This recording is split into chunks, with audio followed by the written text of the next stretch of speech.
All right, there we go.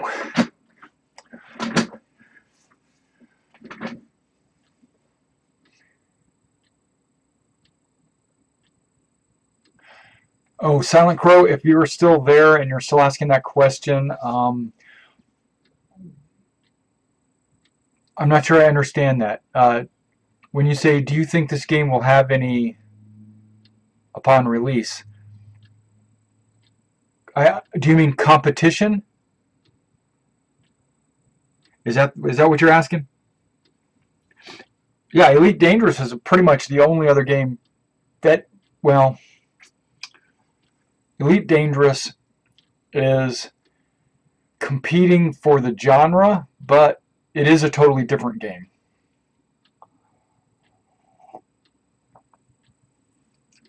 And welcome back, guys. What we're going to do today is we're putting together 3 Robotech RPG Tactics. We're putting together 6, actually, Robotech RPG Tactics models. And I've got the what I'm putting together right there. That's a Zentradi Battlepod from Robotech, and that's what we're putting together today. So what I'm going to do, if you know how pretty much I put these Robotech models together, I put together with, I cut them off the sprue first. Once I've got all of them cut off the sprue, then I go back over it with an X-Acto knife and do the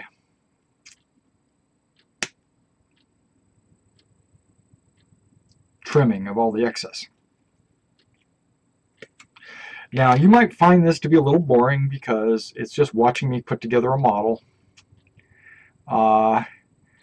So if you want to ask me any questions about Robotech RPG Tactics, or if you want to ask me any questions about any other games that I play, like Star Citizen or Marvel Heroes, that's going to be coming up next after this, feel free to ask me questions.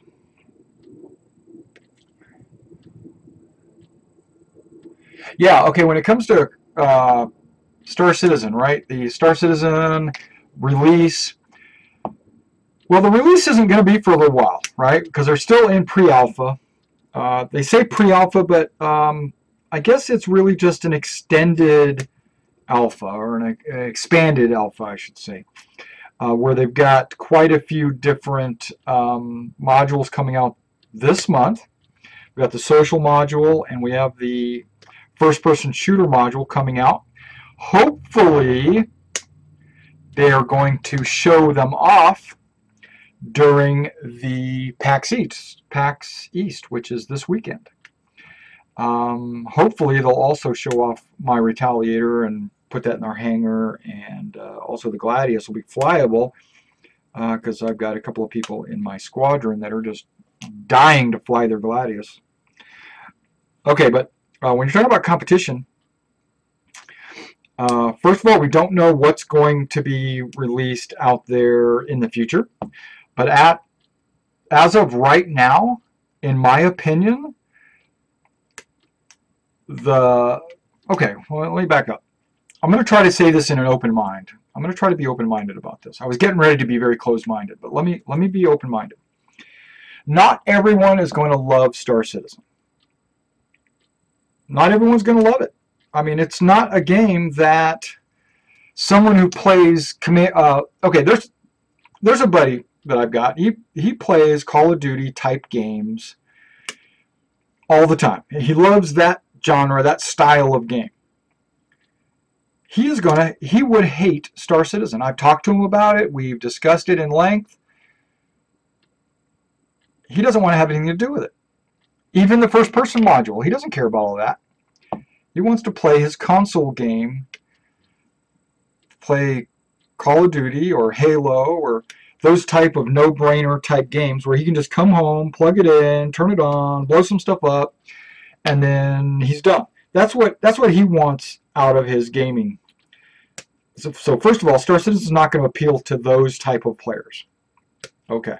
So if we take those type of players out of the equation, okay, just take them completely out of the conversation, and those type of games out of the conversation, okay, like Destiny, Halo, Call of Duty, Okay, so we've got those type of games out of the conversation. Now let's start talking about games similar to Star Citizen. Okay, now what would we consider similar to Star Citizen?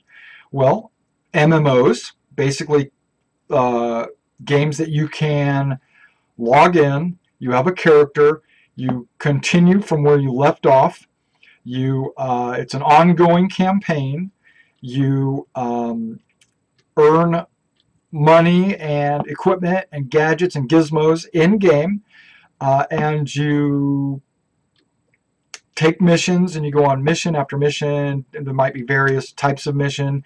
You might build up your reputation to unlock certain types of missions that only are available to people that have like a spotless reputation or something like that, right? So or maybe you're becoming a pirate and you're very dastardly and you have a negative reputation, and then that might unlock certain types of missions for you, like overthrowing a bandit boss or who knows what, right? Okay. Are there other games like that? Well, sure there are. There's games like any MMO out there. World of Warcraft is to name one, right? And then you've got, just using some others as an example, you've got Elder Scrolls and Warhammer Fantasy, and then there's Champions Online, and then there's Star Trek Online, and things like that. And so those all have very similar type layouts. So what sets Star Citizen apart from all of those other games, right? What makes Star Citizen different? Well, it's a first-person game, a lot like these other games. But a lot of these other games are, if you noticed, they're more of a third-person game where you are above and behind your character, and you can see your character, the back of their head, a lot like Lara Croft or whatever. You can see the back of their character, and you control them by clicking on skills or abilities on like a taskbar, like Conan. You've been seeing me play Conan recently. You have this bar of attacks all along the bottom of your screen, and really, when I'm fighting a monster, I'm looking at my bar, and I'm clicking things as they refresh, and that's kind of takes me out of the game. Actually, I'm looking at my abilities and I'm clicking on them. Star Citizen's not going to have anything like that. They're not going to have a bar that you click on.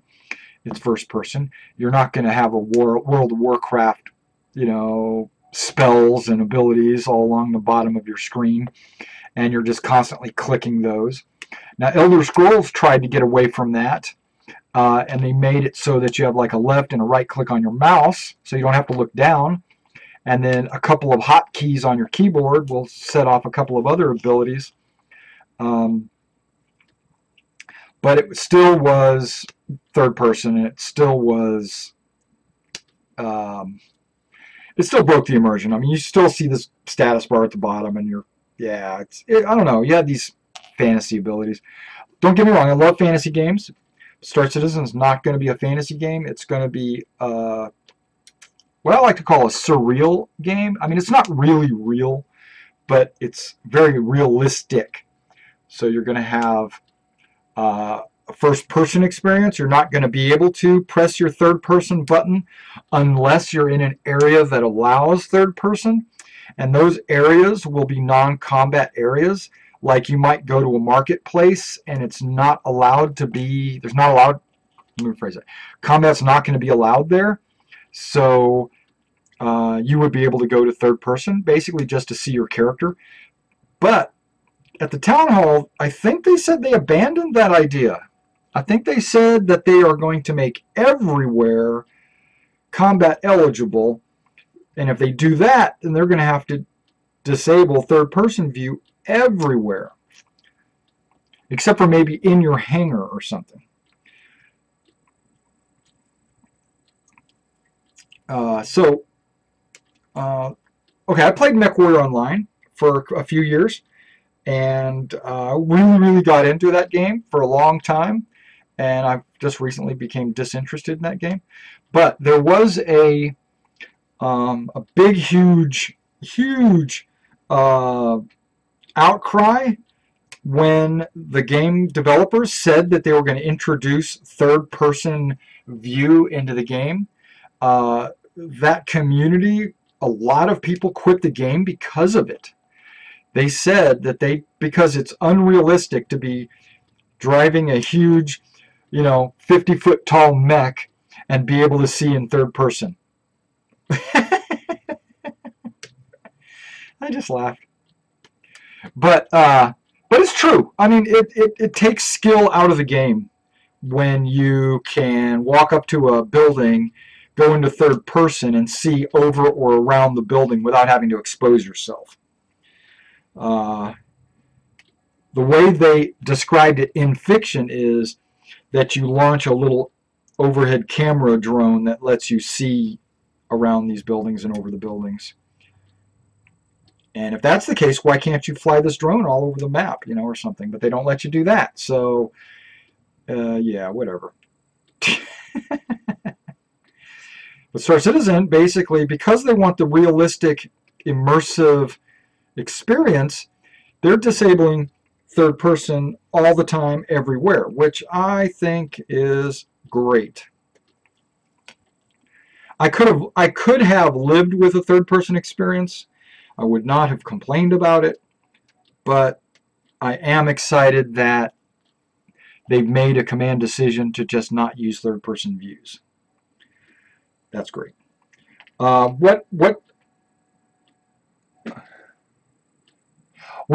hey, Wolf King, if you're talking about no combat in a bar, well then you're not going to the same bars I'm going to.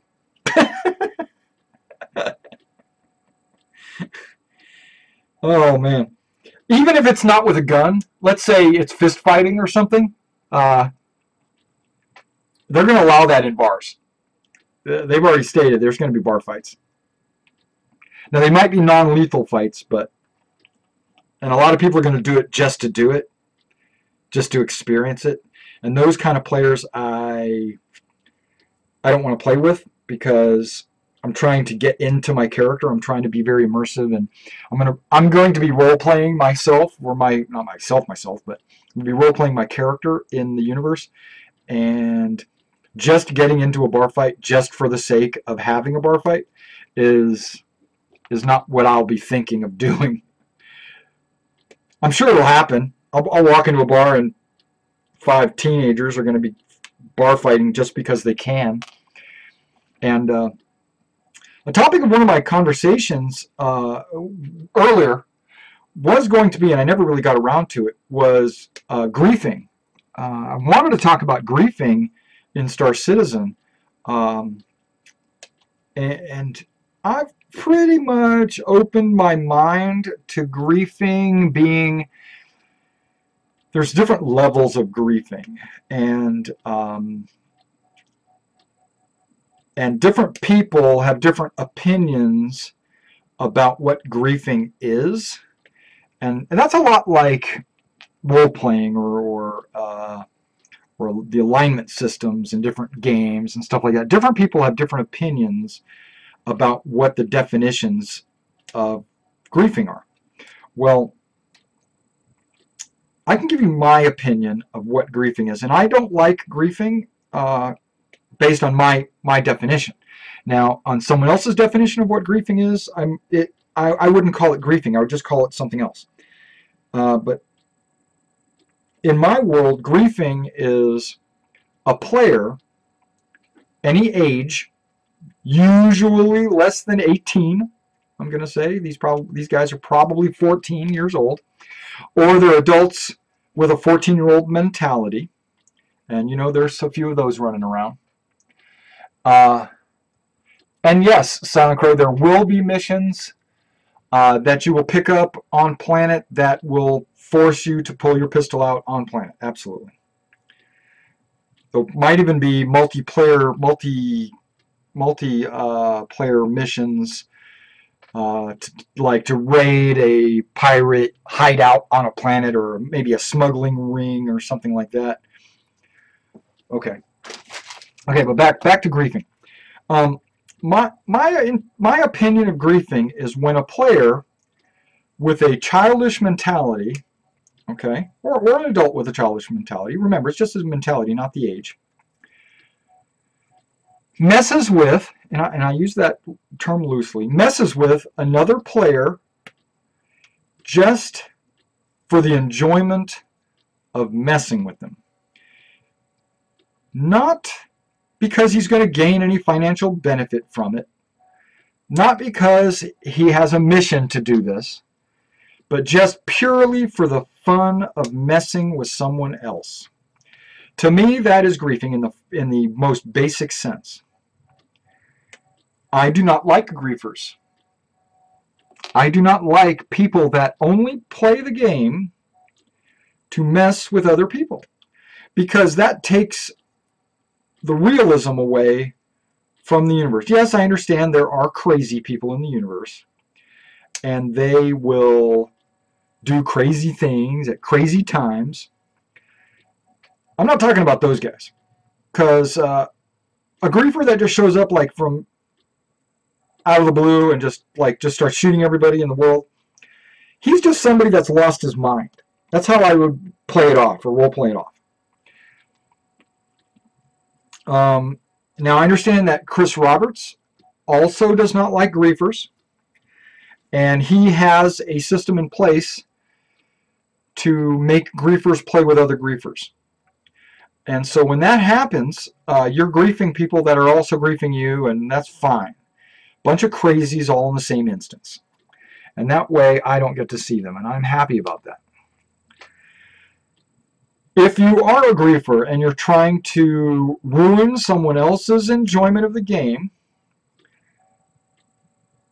I think you're a dick. And I'm not going to want to play with you. And I would be happy to see you forced into another instance that does not ruin serious players like myself our game experience. So I'm happy to hear Chris Roberts is going to do that. Now, how is he going to do that? I'm not sure. I think it's going to be through game masters monitoring activities in areas, and when they see a player just constantly griefing, they're just going to tag them with griefer, and then he's going to have his own instance. And he will, and other griefers will go to that instance, and they can mess with each other all day long. Now, don't get me wrong, there's PvP, okay? Oh, did GTA do that? Oh, great. Okay, good. So maybe that's where Chris got it from. But now, don't get me wrong, I thoroughly am excited about PvP. I don't mind blowing another player up. Don't get me wrong. Let's say I'm patrolling an area, right, in my Hornet, and a pirate comes into that area, and he starts trying to hijack a merchant, right? That merchant puts out an SOS, and I respond to it, right? I go to this SOS because that's my job. I'm in the 1st Royal Aerospace Squadron. We are the good guys. So we go in and we realize it's another player, and we blow the player up, or he blows us up. Either way, that's not griefing. That's not griefing.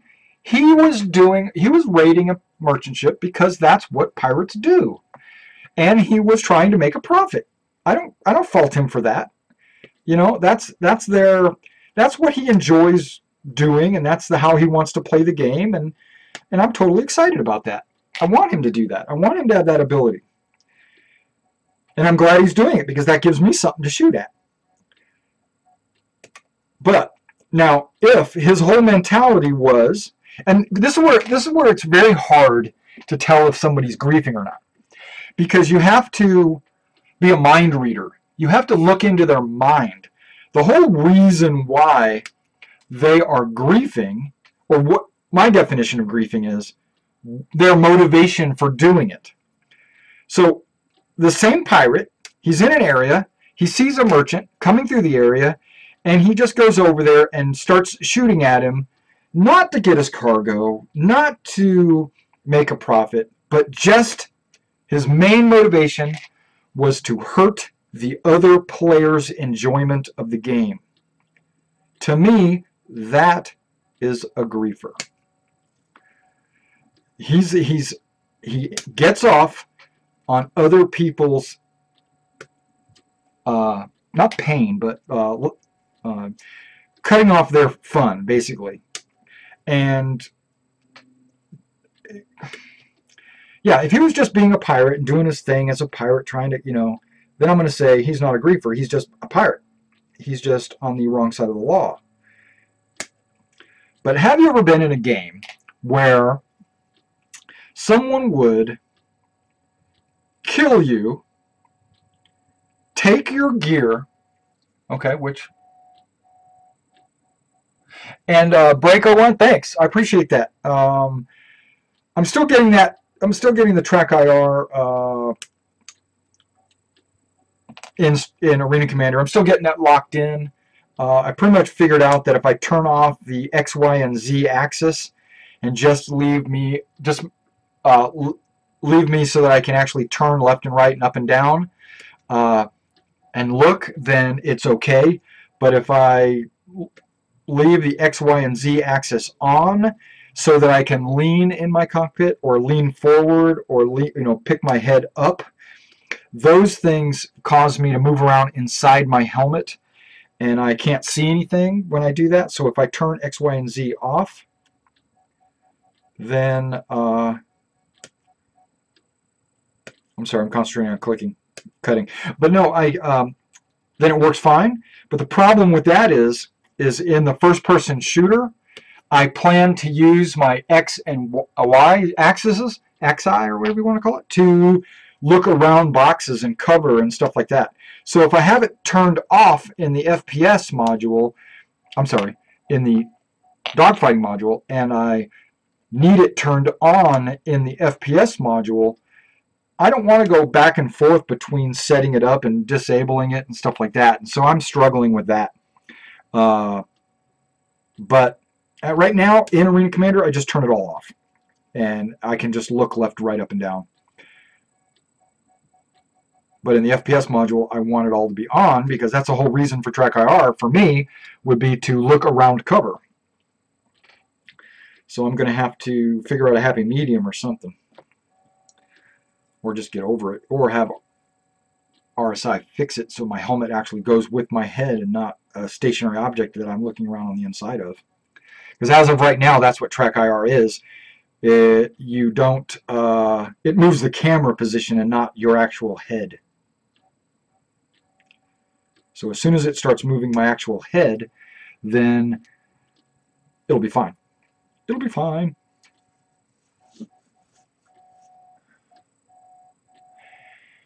Hey, Sherping, what's going on, man? How you doing?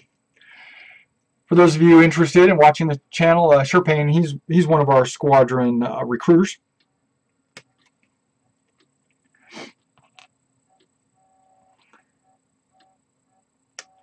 Yeah, I was talking about griefing here just a little while ago about a Star Citizen and what my definition of griefing is, and it's hard to determine if someone's griefing or if they're just being a pirate, or just being a bounty hunter or something, But one way you can tell. I got distracted. I'm sorry. I was going into that, and then I just got cut off, and my train of thought went in a different direction. If anybody knows me, that's kind of the way I am.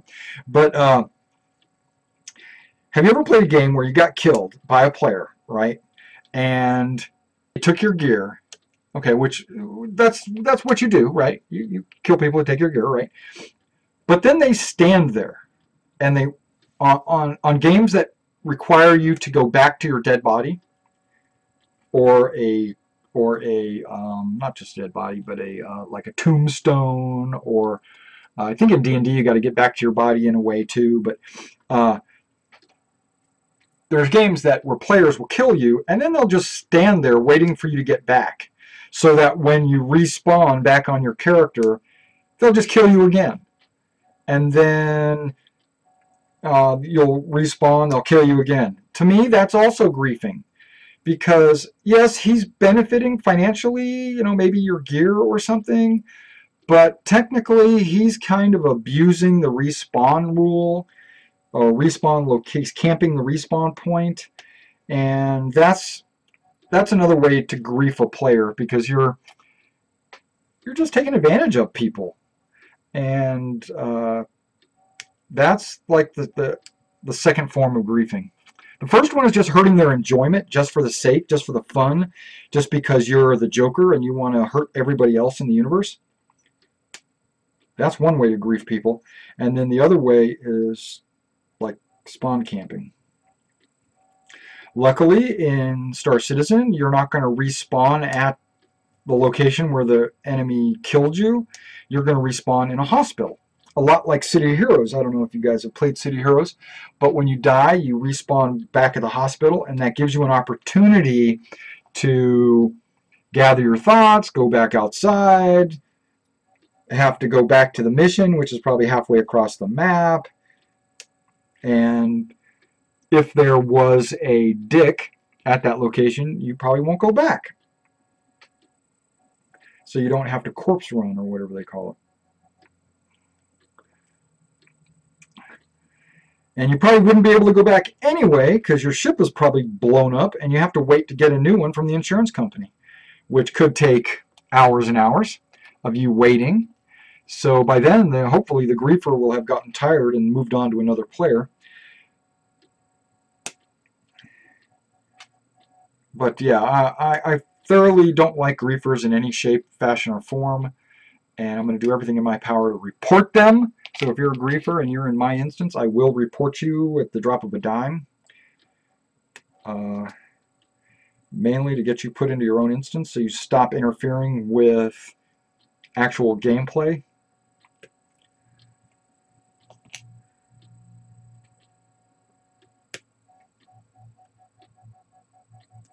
You're pod killing? In what pod? What?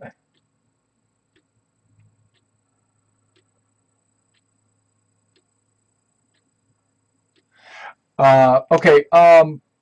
Break. This is the Robotech RPG Tactics miniature game, and each of these sprues that I have 3. I have a total of a total of 24 of that model right there. I got 24 of those. I have a bunch of other. I got the Veritex, which I have 9 of those. But what's funny about those are you have to make 3 models per miniature because, okay, that doesn't go there, because they have the ability to transform their shape. So they made 3 different models, one of each shape. So when this model changes into this other one, you just swap the 2 models out. So technically that means I have 27 of those models. Yeah, 9 of each basically. And then of course there's 2 officer pods, which I've already put together, and then there's some artillery pods that I'm still in the process of putting together, and then recovery pods, and okay, so everything is cut out. Sweet, I can put those down.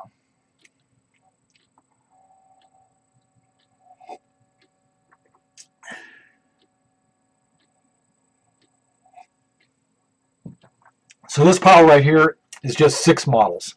Okay, 6 models. Oh, that's trash. And now I'm using my X-Acto knife to trim the little extra little sprue pieces that are in there. And this doesn't take that long usually, because the snips are usually they do a really good job of cutting right against the model itself. It's like griefing in Minecraft. They kill you and burn or blow up your base for the lulz. That's exactly right. If it's just for the lulz, then that's griefing. If they came to your base or whatever to defeat you because you're the enemy and they're trying to preserve their kingdom or something like that, that's one thing. That's okay, because that's just player versus player. But when they come across just to laugh, to me that's griefing. Now, imagine, now, I just thought of this. There can be inadvertent griefing, and you didn't realize you were griefing, because imagine a player that is like really super high level. Like, I'm going to use City Heroes as an example. Let's say, which is no longer in production, but let's say that you got like a 50th level superhero, right, or villain, and a level 1 villain or hero comes into his area, and he just blows him up and kills him dead, right, forcing him to go back to the hospital respawn. And then he laughs about it, like, oh man, with that first level character, what an idiot, you know, he came into my area. Is that griefing? No, I don't think so. If he does it just to laugh, yeah. But if he does it and then laughs about it because he thought you were crazy for coming into his area, that's not griefing. That's just, he's just laughing at you because you were silly. Okay, what was this? Are there any plans for 1RS Squadron adventures? We all fly out as far as we can to find new locations to set up an HQ.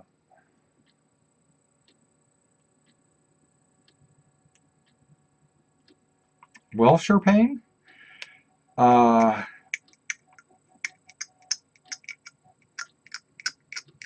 yes, there are plans for us to have adventures like that. There are no adventures, or let's say there's no missions. I'm going to call it a mission. There's no missions or scenarios set just yet. Like, we don't have any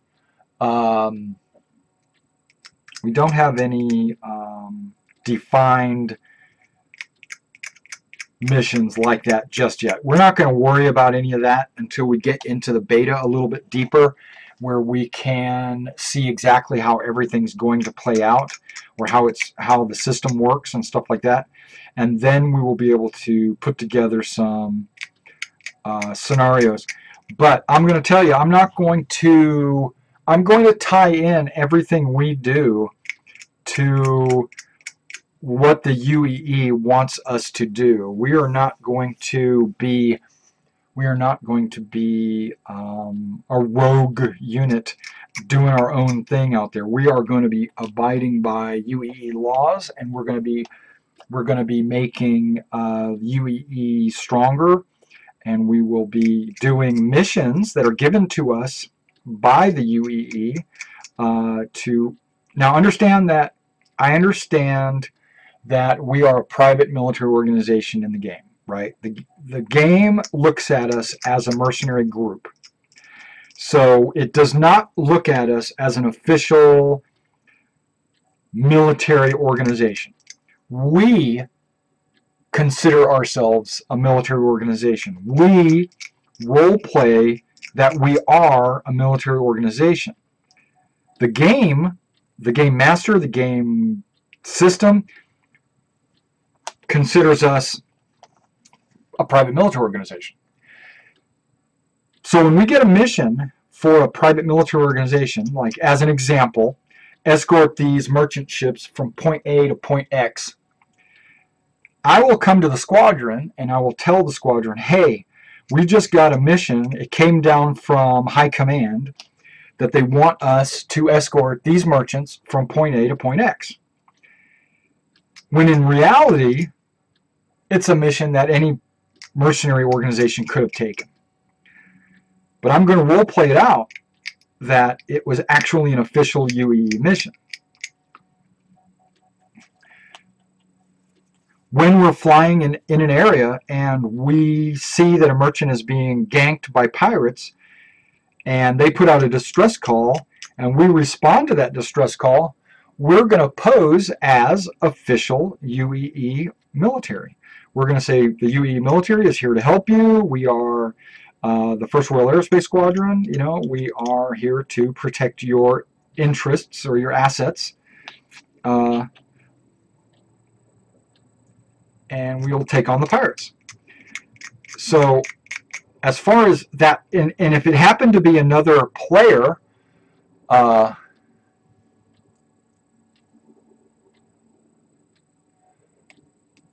Yeah, the Mustang.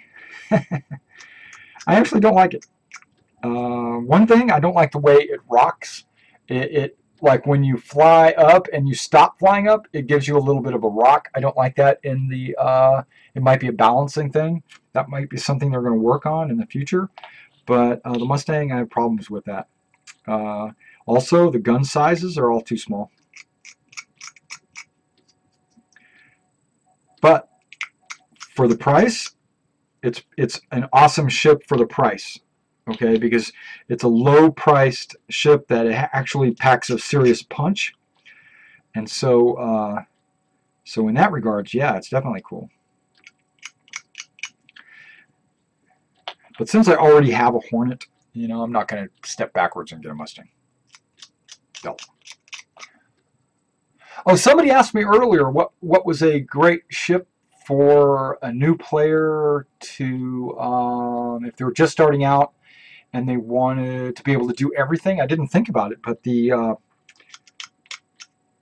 is it the Mustang Beta or something like that? It's the one that has the bed in the back of it and the cargo hold. Yeah, that's the that's a good cheap Mustang. Would be good for exploration and cargo holding, cargo carrying, and just overall just flying around the universe.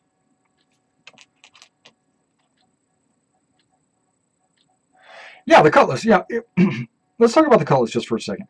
And I don't want to piss anybody off, because I know there's a lot of Cutlass owners out there, and they just love their Cutlass and they think it's going to be God's gift to humanity, but it's not, and it's not supposed to be.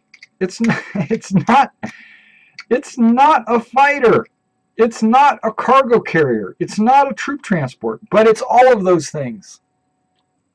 So you can carry cargo, you can carry troops, you can fight.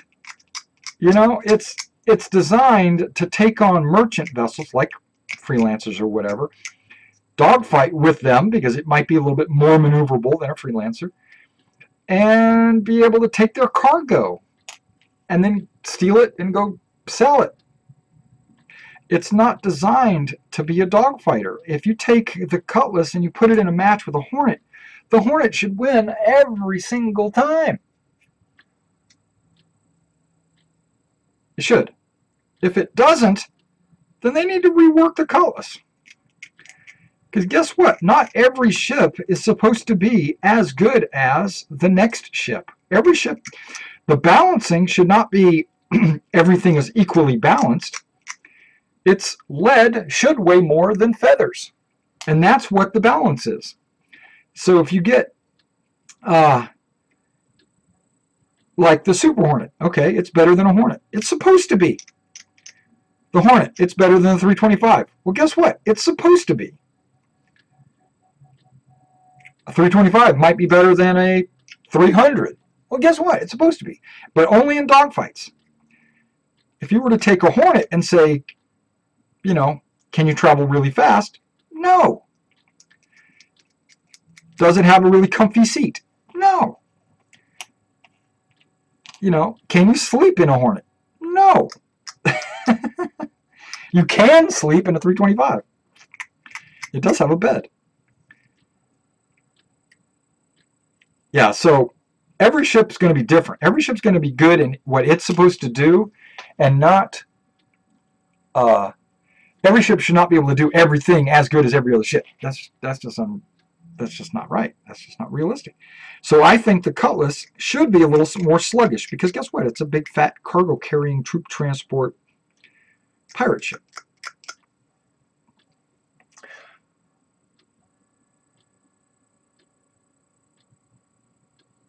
I know, Break. I am with you on the Org 2.0.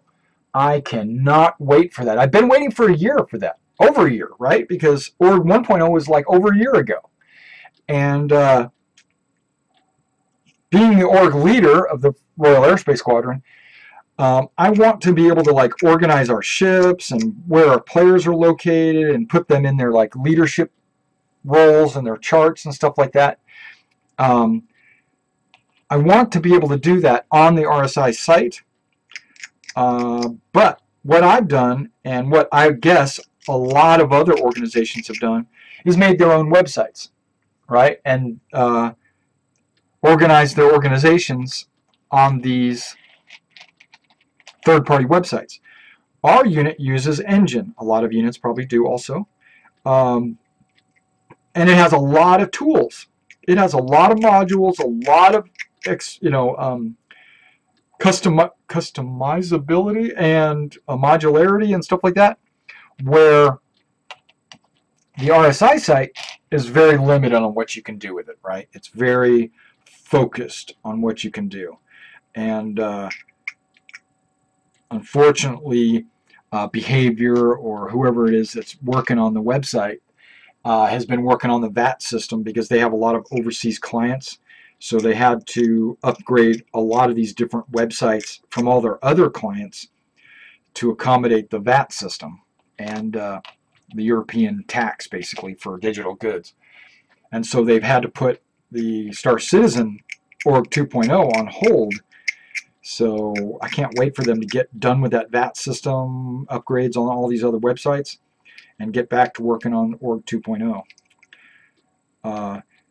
I've told my organization that if and when the RSI site ever becomes as powerful as Engine, which I don't think they ever will, but if they do become as powerful, you know, like with a gallery and with a forum of our own and with, you know, a way to give people awards and tags and show videos and all that stuff. If we're able to do that on the RSI site, then we'll just go ahead and drop the Engine site. But I don't think so. I don't think that the RSI site's ever going to be as powerful as the Engine site.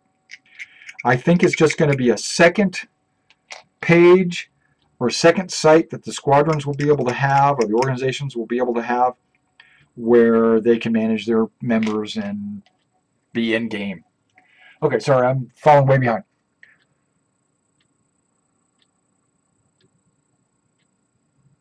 Yeah, Cutlass Blue. Yeah, that sounds cool.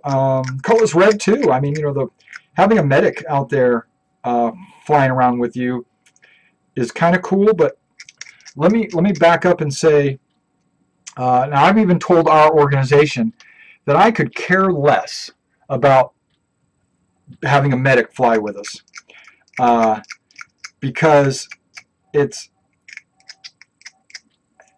we have a player flying a medic ship, let's say, right? We're not a huge organization. We've got less than 50 members, and if we have one of our members, okay, let me back up. Let me kind of break it down into reality. We're not going to have all 50 online at the same time. That's not going to happen. People have to work. People have to sleep. We have international members. They're not going to be on exactly the same time that I'm on. So one night we had like 8 people on all at the same time. That was pretty good, because I consider 8 out of 50 players to be pretty outstanding, to be all on at the same time wanting to team up together. We actually had a hard time getting into a match because we had too many players, right? Because they limited it to 8 players. I remember that. And we might have had more than 8 because people were cycling in and out.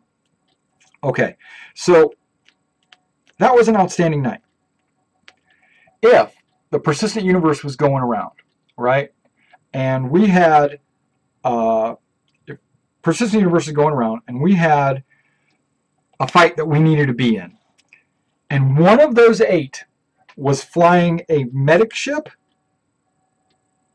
I wouldn't have allowed it, because I would have said, get your freaking fighter out and come fight with us, because that medic ship, that's basically taking one of our players out of the fight. No, we got to have all 8 of you in a fighter. Get in a fighter and come on over here.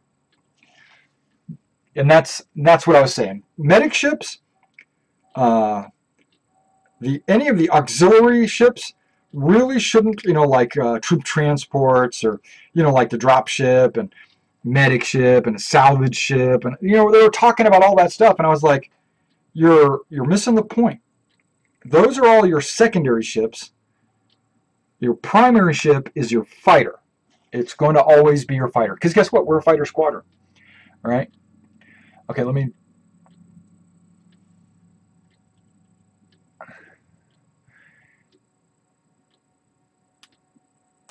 Yeah, if you can't get a Hornet, get the Delta, get the Mustang Delta, and then a couple of months down the line, trade it in for a Hornet.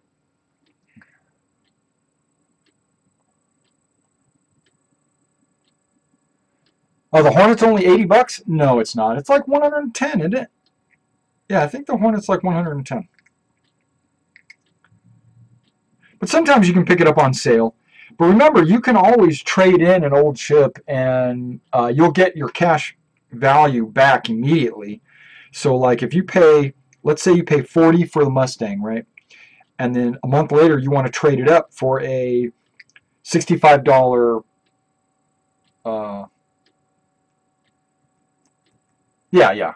So you can trade it in for like a $65 $325. You can, and it would only cost you like $25.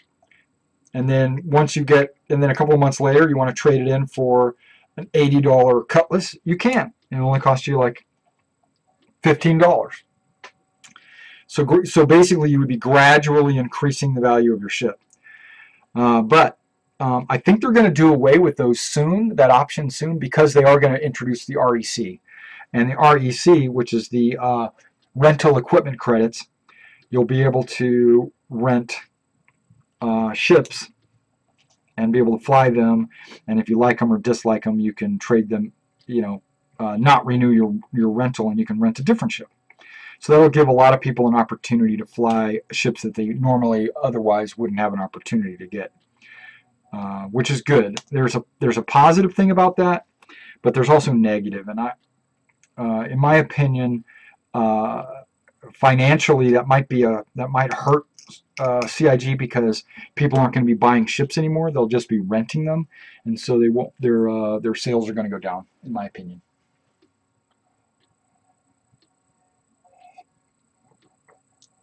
Yeah, but that would be 57 Canadian, right?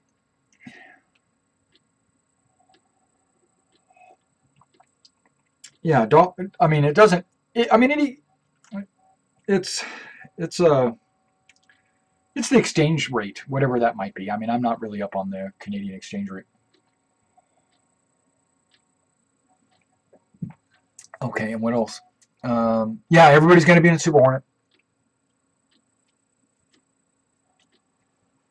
Yeah, don't worry about it. I mean, just get the small. If you're gonna back the game, get the smallest package. That's what I did. I started with an Aurora, and over the course of probably about 6 months, I gradually did that. I would melt it down, traded it in for a different ship, and this was all before you could fly any of them. This was all before the Arena Commander was even out, right? So I got an Aurora, could not fly it. It didn't matter. I didn't know if it was good or bad. I just knew that it wasn't exactly what I wanted, but at least it got me into the game early enough. I got in when it was $16 million.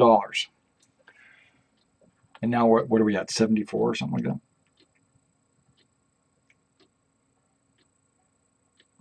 And then I traded it in for a Freelancer, if I remember right. And then I realized the Freelancer was really cool, but it wasn't exactly what I wanted. So I traded that in for Constellation. And then I looked at the Constellation, said it was an awesome ship, but it still really wasn't exactly what I wanted. So I traded it in for, when the Retaliator came out as an LTI concept sale, I jumped on that. I got the Retaliator, and then I've kept the Retaliator ever since, because I think the Retaliator is exactly what I want. It actually has a bigger cargo hold than the Constellation. It has more crew positions, more turrets, the ability to like carry torpedoes if I wanted to do that. I'm not going to, though. I'm going to convert the torpedo bay into a dance floor. But it basically had everything I wanted, except, and this is the pain, I traded in my Freelancer, which came with a pack, or no, I'm sorry, the Constellation, which came with a game package for the Retaliator, which did not come with the game package. And I was like, what the hell? I don't have a game package. I don't have the game. I don't have pre-alpha. I don't have anything. So I went and I bought a 325, thinking that would be really cool, and it came with a game package and everything. And then as soon as Arena Commander came out, everybody could basically fly the Hornet, right? So I've been flying the Hornet forever, and I've had this 325 sitting in my hangar. And I was like, okay, 325 in my hangar, no big deal. I'm flying a Hornet, pretty cool. And then the 325 comes out, and everybody's able to fly the 325. And I was like so excited, like, oh yeah, I finally get to fly my 325, yes! I fly a couple of matches, I go into the RSI site, and I sell the 325 because it sucked. And then I said, okay, I'm back to not having a package. And then I went and I bought me a Hornet because I've been flying a Hornet forever, and I like the way it performs. So now I have a Hornet and a Retaliator that I'm waiting for next week to show up in my hangar.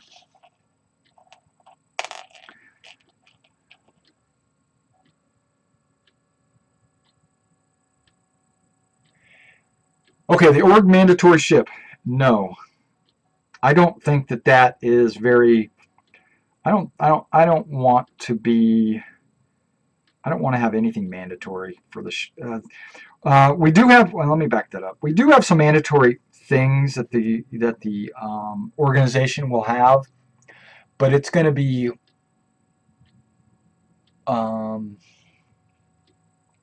obtainable in game. Let's just say that.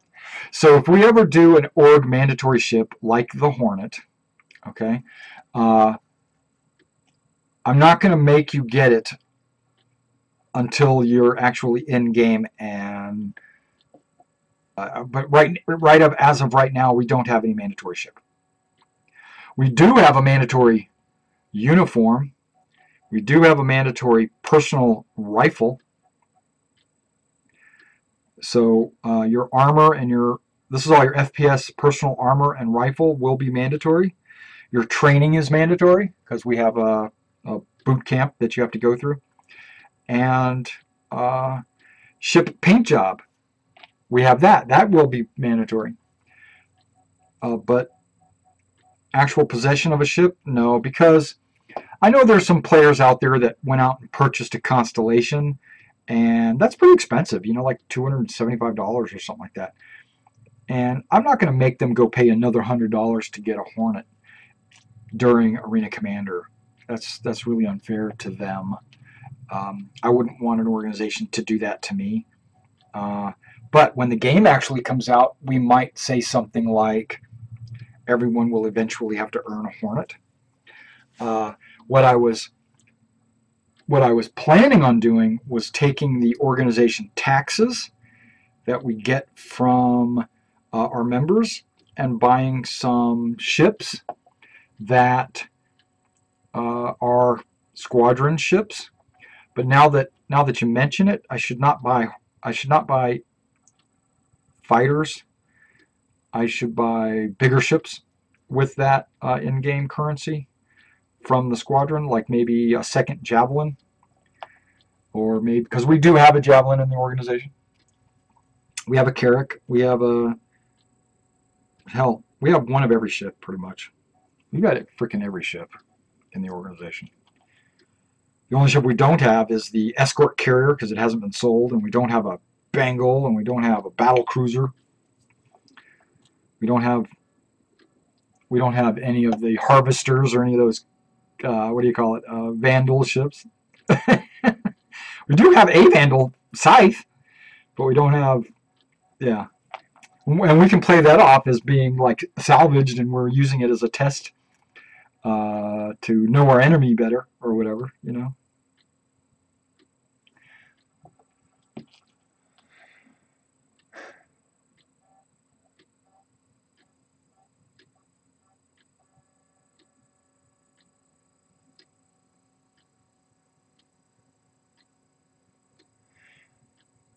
Okay,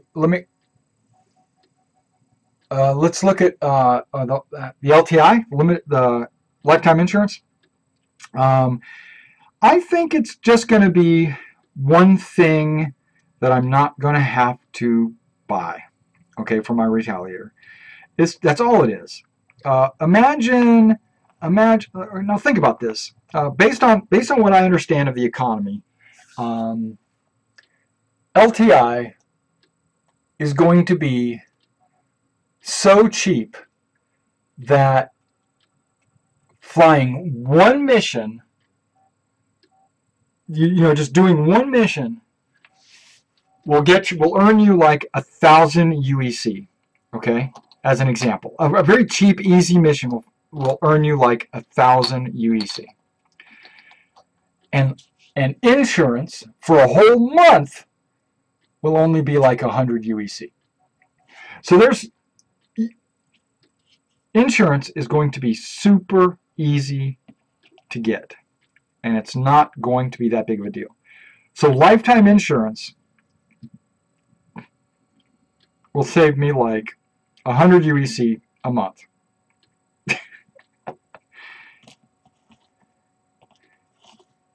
So I'm not too terribly excited about lifetime insurance. Yes, I understand that a lot of people say, oh, lifetime insurance is great, you got to buy blah, blah, blah, blah. And they're basing that on what their experience, whoa, this thing is not going together very well. Their experience is based on Eve's lifetime insurance, okay? And my understanding is, in Eve, when your ship blows up, it is gone forever. Well, guess what? In Star Citizen, when your ship blows up, it is gone forever. But in Eve, you had to pay real money for it. Possibly. Like you bought a cruiser or something, and it costs you real money.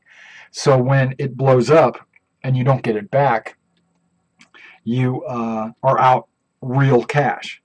When Star Citizen, when your ship blows up and you don't get it back, you're not out real money. You were out game money because you could buy it in game. And you're also not out of the game. You're not completely useless because you could be a crew member on someone else's ship. Or you can volunteer your services as like a boarding party Marine or something like that. You could perform on-planet missions, stuff like that, until you earn enough money to go back and buy another ship. So, okay, that's going to work. Okay. So, yeah, it's a little bit different. Okay. No. Okay, sure, Payne. The colors of the vote that we're doing right now is colors for the Marine armor, the personal combat equipment for boarding parties and ground troops and shipboard Marines, as long as they're in their Mark 9 power armor or whatever. Then that's the paint job we're voting on, and it's going to be a 3-part process. Okay, this isn't really said on the website, but this is the way it was in all the other organizational votes in the past. What I do is I leave it up for about a month, and then after a month I take the highest voted choices, and then I put up another vote with only the high choices. So it's like a semi-final or whatever you want to call it, right? So then you get less choices. So based on what I've looked at so far, there's probably going to be about 6 or 7 choices. Right now it's at like 15 choices. But it's going to be narrowed down to about 6 or 7 choices as the semifinals. And then we'll get it down to like 2 or 3 to be the actual final choices. And then we'll choose from there.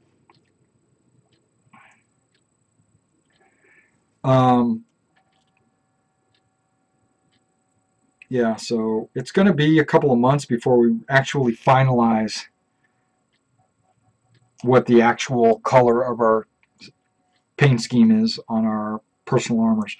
But if you look at the ship paint scheme, that's the ship paint scheme is already finalized. We already know what that's going to be, and that is going to be the same as the World War II fighters in Marine fighters from World War II had this really deep blue paint job, and that's what we're going to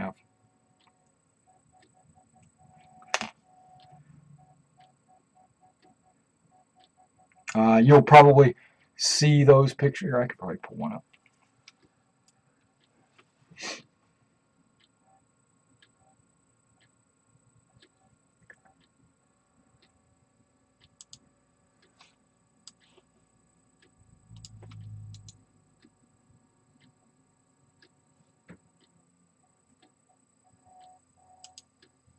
That's not it. It would be, I guess it would be here.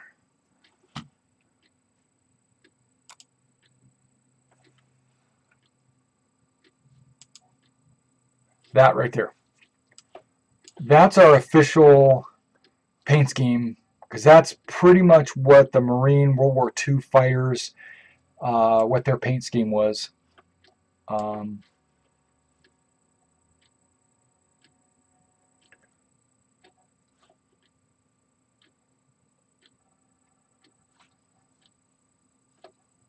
Can I not select all? There we go.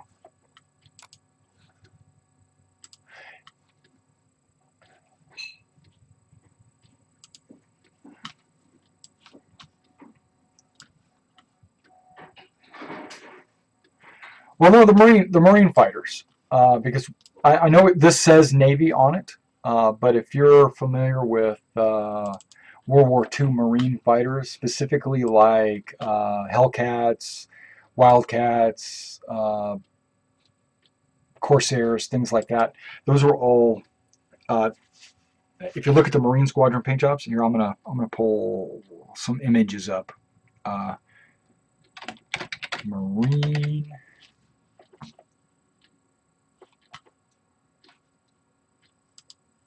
Wait. Marine fighter World War II paint jobs. How about that? Let's see. Does that pull up any good pictures?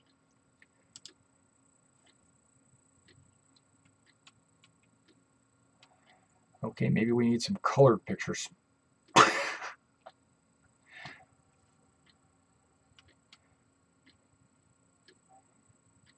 Okay, half of these are... Okay, that's not good. Most of these are in black and white.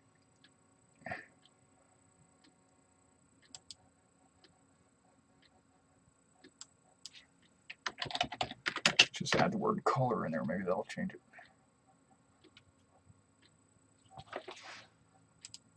Okay, so like this one right here as an example. This one or this one, you see how it's got the Marine thing on there. It might be very... I mean, Navy might also have that same type of paint scheme, but that's where we're going with it. We're going with the blue, like this one. And like that's a Navy one right there, so that's kind of the same. But we're avoiding the new Navy paint jobs. You know, the like that's a Marine one right there, but that's new. We're going back to the old school World War II paint schemes, mainly because Star Citizen is supposed to be kind of a World War II / Roman Empire. So yeah, like there's the Dauntless Dive Bomber, Wildcat, Corsair, those kind of paint schemes. That's what we're going with.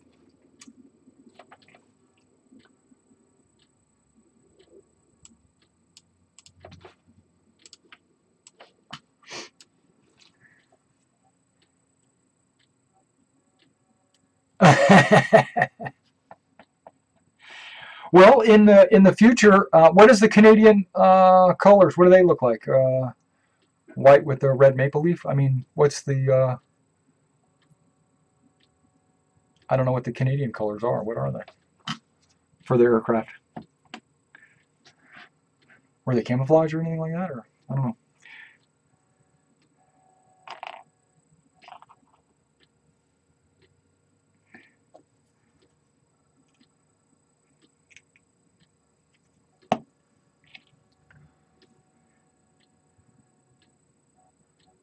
I don't mean to be disrespectful or anything. I honestly just don't know. Uh, Canadian Air Force is blue. Is it really? That sounds cool. Then yeah, you could just say it's Canadian. But no, we are. Remember, we're Romans in the future. 1,000 years in the future, I guess, or 29. So what are we looking at? 1,000 years in the future. So Canada, I'm sure, is still. Um, yeah, that's it's the same color then, I guess. You're gonna make me look it up.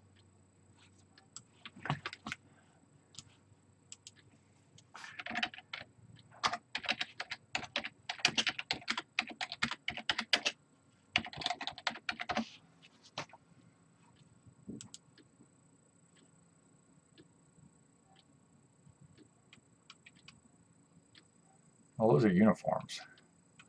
I need to see an aircraft.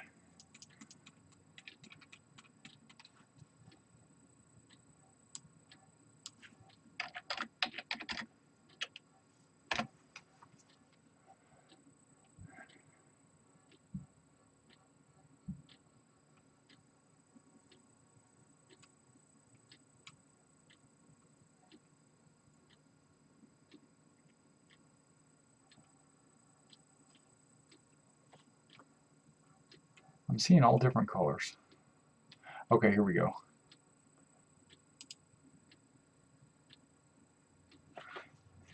Yeah, if it's this, then it would be. Well, where's my? Here it is. If it's that, then absolutely, it's basically the same thing that what I'm talking about. I mean, that's exactly the right color. You know, absolutely. Yeah, that's basically First World Aerospace Squadron. Those colors.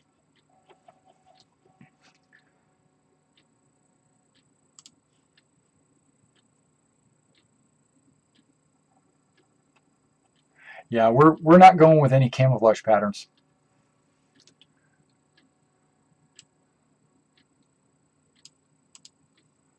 Just FYI, we're going to be solid colors. Now we are our exploration or scout teams. They will be black, but squadron fighters as a whole, those are all going to be navy blue, deep navy blue, and then our merchants, they are going to be colored based on the captain of their ship. They can be pretty much colored any color they want, and if they want to default into a navy blue, they can do that. Yeah, everybody's pretty much going to be navy blue. I mean, even our bounty hunting MP squadron is still going to be navy blue. Now, our capital ships, namely like the Javelin or any other capital ships that we might get in the future, those are probably going to be like battleship gray. You know, they're going to be pretty much whatever the UEE capital ships paint schemes are supposed to be. So we're going to take clues and we're going to take the lead from images from RSI on official ship UEE ship colors, and then we'll be that. So Wolf, all you need to do is go over to 1ras.engine.com and put in an application, and I can approve it right now. Because I'm not really doing anything except gluing these models together.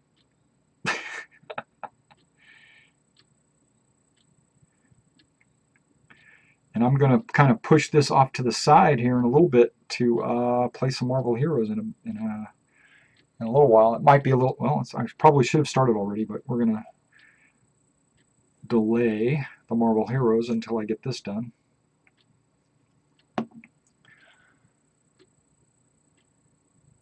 Yeah, if you go apply on the RSI, I'm sorry, you can apply both. We ask that you apply at both places actually. For the ships, they will not be customizable at all.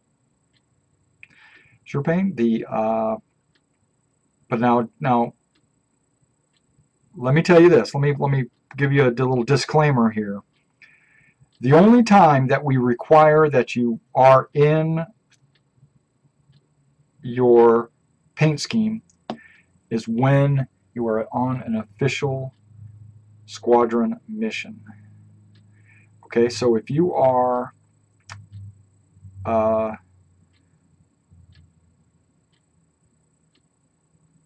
what am I trying to say? Doing your own thing, and it's not an official Royal Aerospace Squadron mission, you can be in any colors you want. You could be in bright pink if you wanted to be. Yeah, that's no problem at all.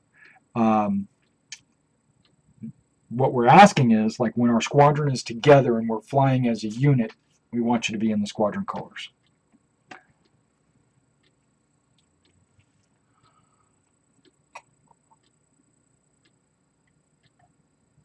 Now we're going to have to determine later how hard it would be to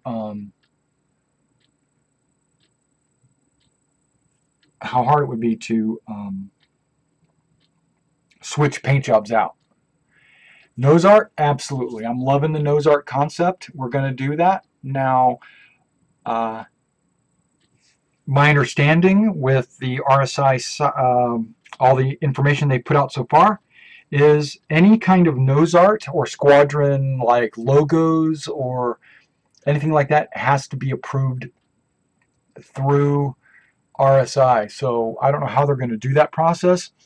It might be one of those things that the organization leader sends in his squadron nose art or whatever, and they look it over, they approve it, and they send it back to us saying this can be applied, or it unlocks the image or something like that to be used.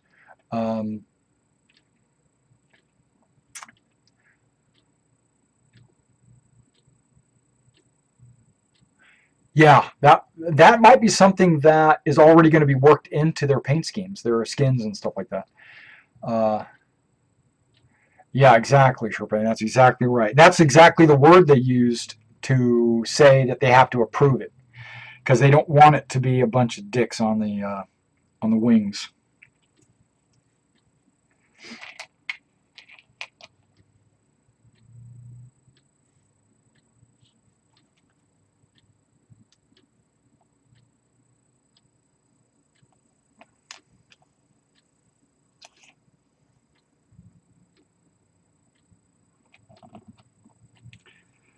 Okay, that's obviously a jumper.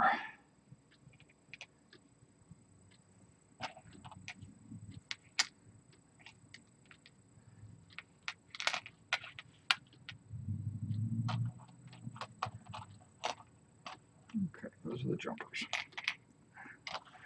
Yeah, on these models, there's on each sprue you get 3 models, and 2 of them are guys that are in the air jumping with these little swoosh stands, as I've been corrected. They're called swoosh stands because they don't actually attach to the thruster, so they're not plumes. Whatever. Okay, I thought I cleaned this one up. I guess I didn't. I guess I haven't cleaned everything up. I thought I went through all the... I guess I didn't clean any of those up. Dang. Okay, that's no problem, because I glue those on last anyway.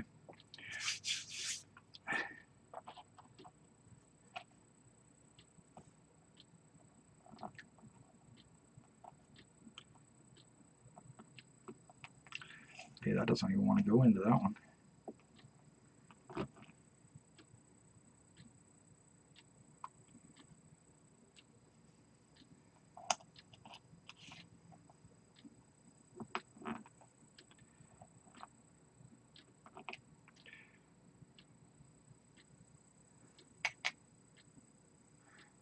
Okay, this guy's not in the air, so why is it so hard to find a foot that matches this thing?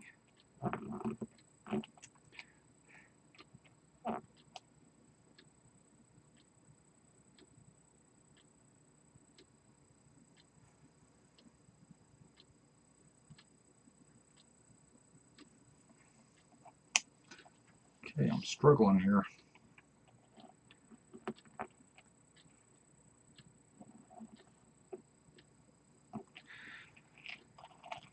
Okay, so maybe this is the flight foot because it doesn't sit straight on the ground, so okay, no worries.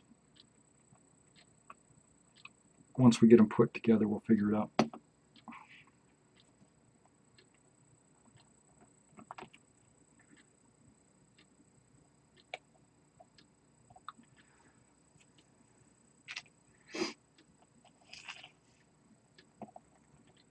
Yep, that one seems like it's on the ground like it's supposed to be.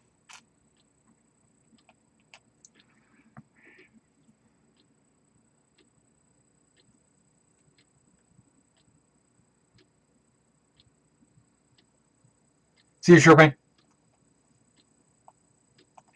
Yeah, I hope it goes by pretty quick. I hope they have somebody sitting there waiting for these images to come in. Otherwise, it could take hours or days. Or this game is kind of understaffed right now, so as moderators. But the closer the game gets to production, I assume that a lot of the guys that are in development will switch over to be moderators while it's in production, but I could be wrong.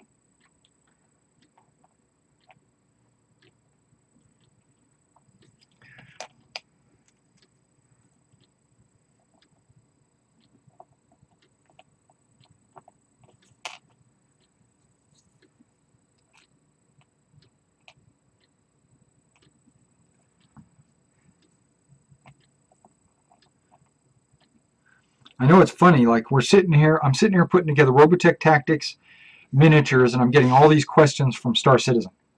It's totally fine by me. I don't mind at all. I'm excited about that game, and you can only imagine how excited.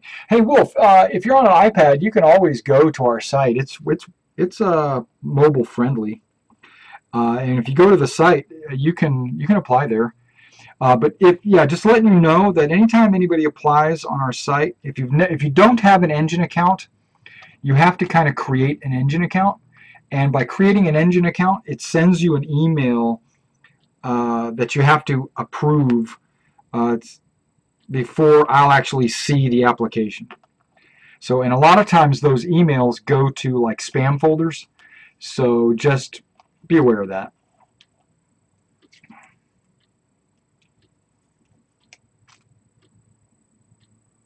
Not always, but sometimes. And if you already have an engine account, then don't worry about it. Then you're good. You don't have to worry about that at all.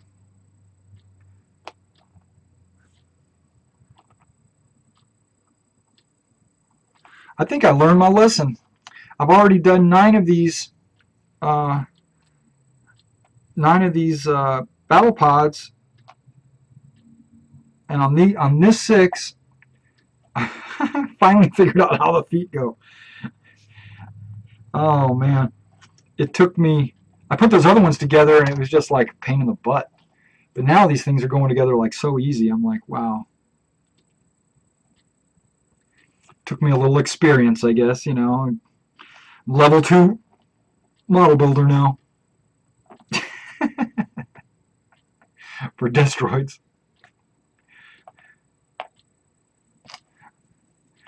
Not Destroids. Not Destroids. Battlepods. I've already finished all my Destroids. I guess I'm a level 2 Destroid builder too, because the first time I put the Destroids together, I put the legs on backwards, where the knees were in the front, in the back. Oh my gosh. Because the instructions on how to put these together, they're very, very vague. Yeah, the first video is I was putting together some tomahawks. You all know them as Warhammers from MechWarrior, but they were their legs were backwards. And then the second video, putting the second Destroid together, I realized that I put the legs backwards on the first ones, So I had to go back in and correct all that. Okay, so you're on, go to this. Go to one. Okay, here, I'll just give you a link. How about that?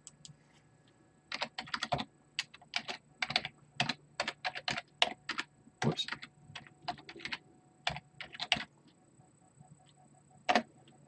Try that.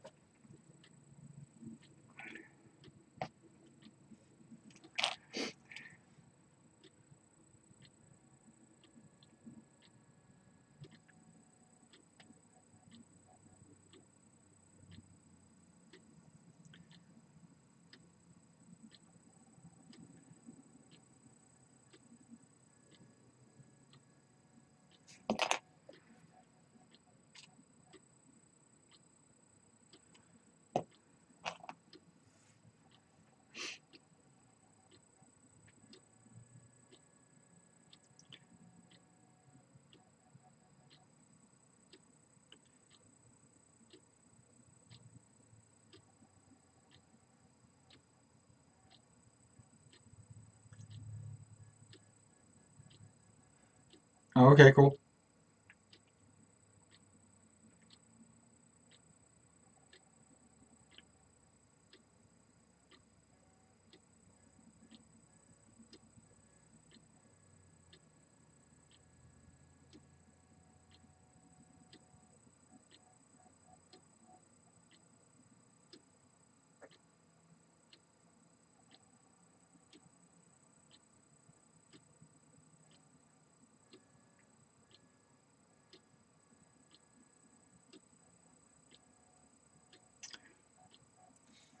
Swoosh. Okay, let's go ahead and bring up the first world. Whoa, what did I do? I just messed that up. What? No, go back.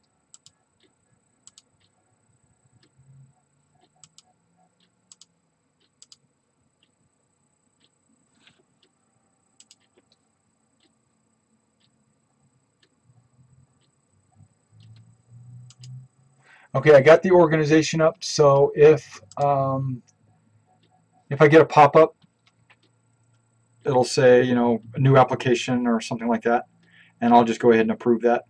It won't be a problem at all.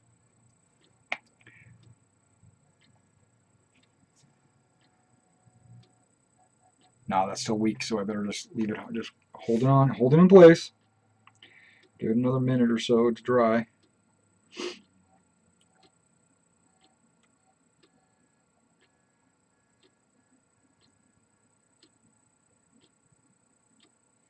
I just refreshed the Twitch chat, so if there was any questions right there at the last minute, they're all gone. Because when I went to the website, it basically closed the Twitch.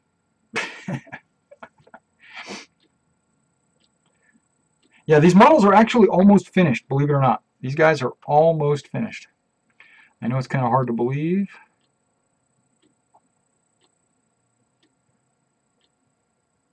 Hey, there we go. That works. Let's take another one of these guys. Make sure the swoosh stand fits the way it's supposed to. It does. Let's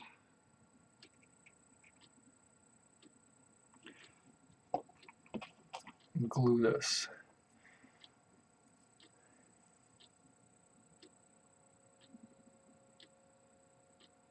Okay. All right.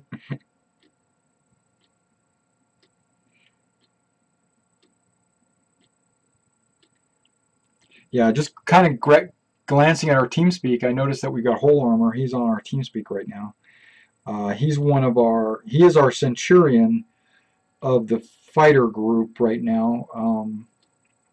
Our ranks all have Roman Legion names.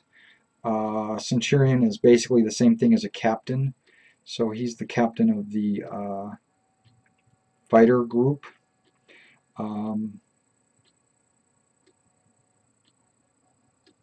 Just FYI. He's a good dude.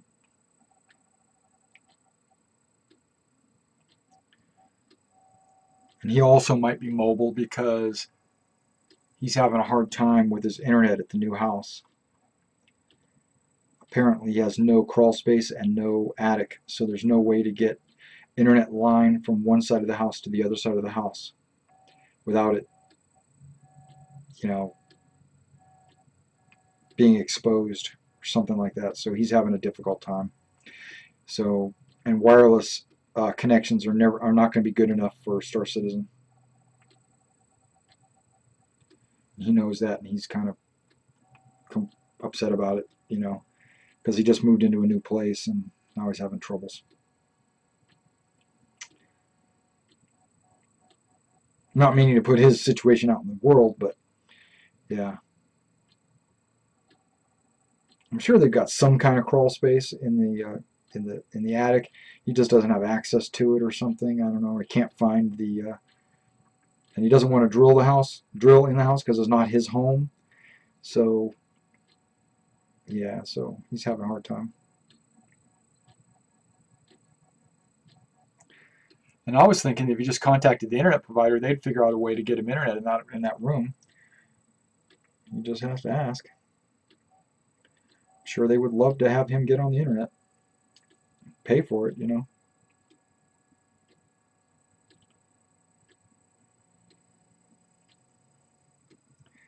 Okay, this swoosh stand is not drying, so I just got to hold it a little bit longer. Wow, we lost all of our viewers.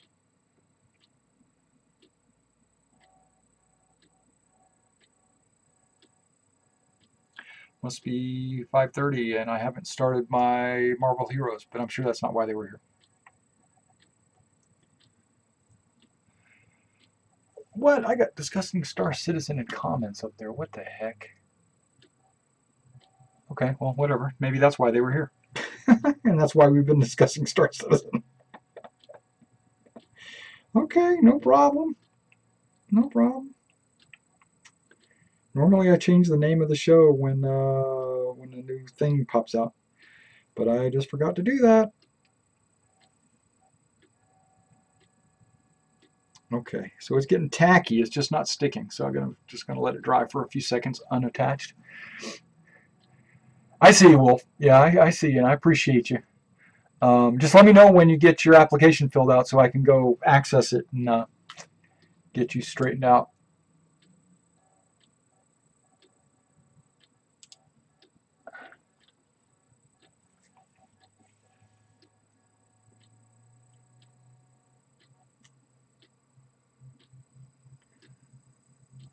Yeah, this is probably honestly going to probably take another 30 minutes. So it's probably going to be 6 o'clock by the time we get into the Marvel stuff.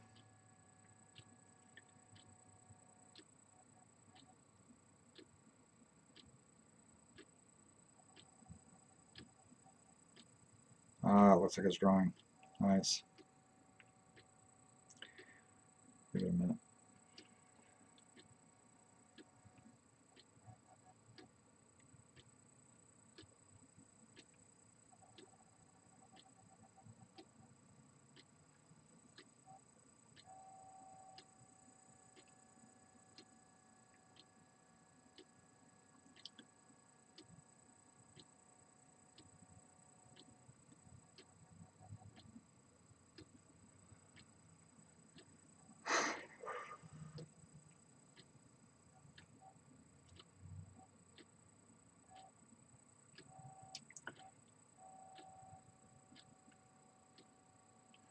Yeah, the WIM, that's Wargaming in Miniature, if anybody was asking, if anybody was curious.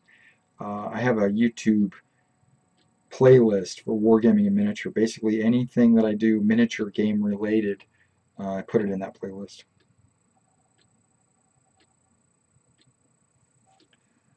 Okay, dang it.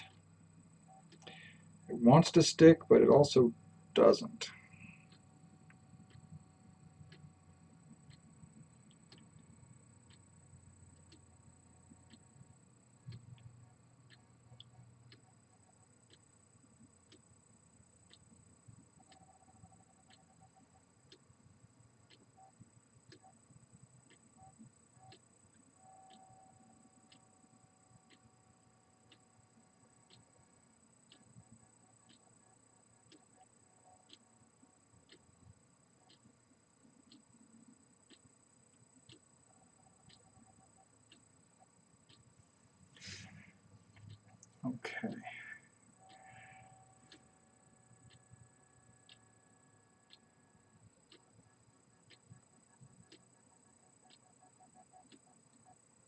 No, don't tip. Don't you do it.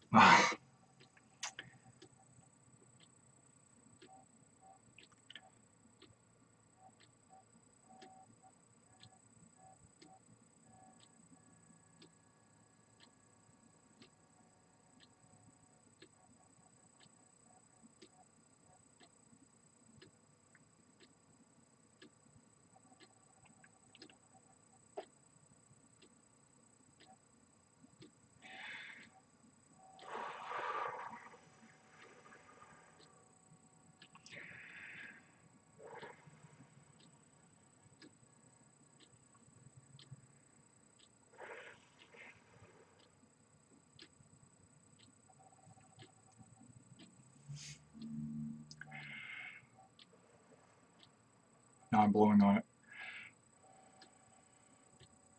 Oh, it's all done? Okay, we'll check it out. It hasn't showed up yet. So what that usually means is you have to go in and approve your email that you've received.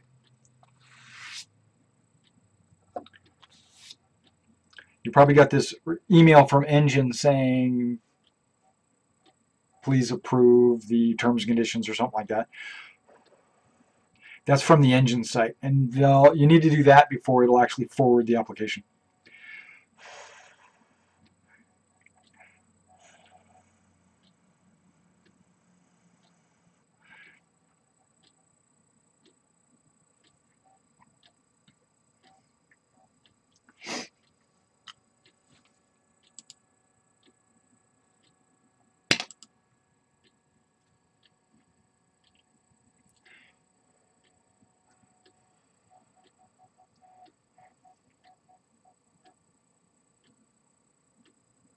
I hit that with my mouse. Maybe I should do it on this side.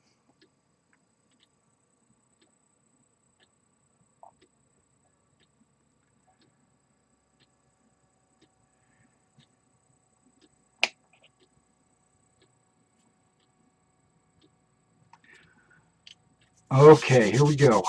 What are we going to do? What are we going to do? We're going to put legs on. Okay. Which legs are jumping legs? That looks like a jumping leg because it's not standing up very easy. That's a jumping leg. That's obviously a jumping leg.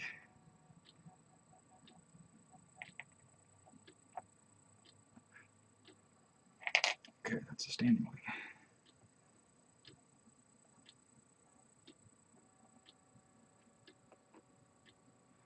Perfect. Trying to pair these up, you know, proper bends on the legs.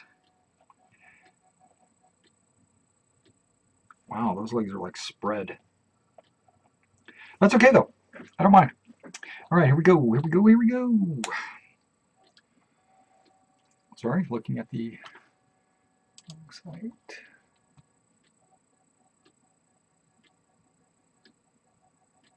Where did you do it? Where'd you do it? It says you didn't do it in Engine, but where'd you do it?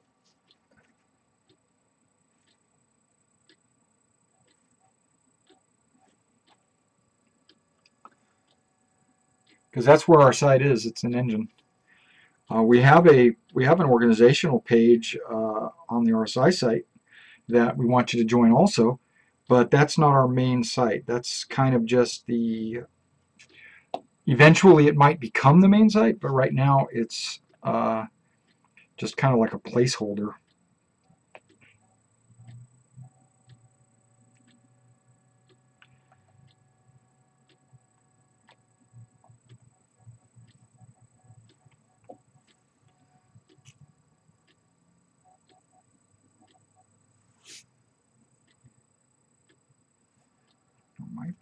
Might be a way to have that touch. Okay, cool.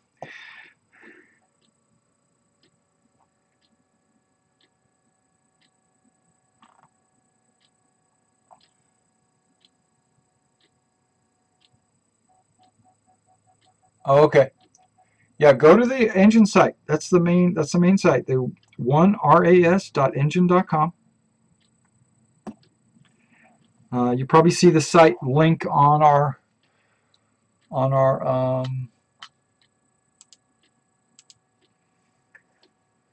what do you call it, on the bottom right of our page. What do they call it? Header. Yep, I got your application in the RSI site. I'm going to go ahead. Is that Jay and Dark? Yeah, Nightwolf. There we go.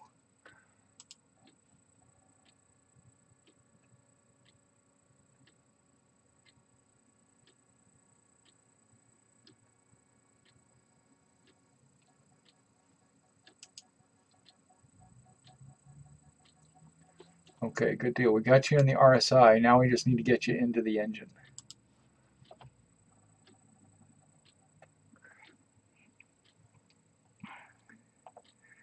Engine.com. No, engine. I'm sorry. 1res.engine.com.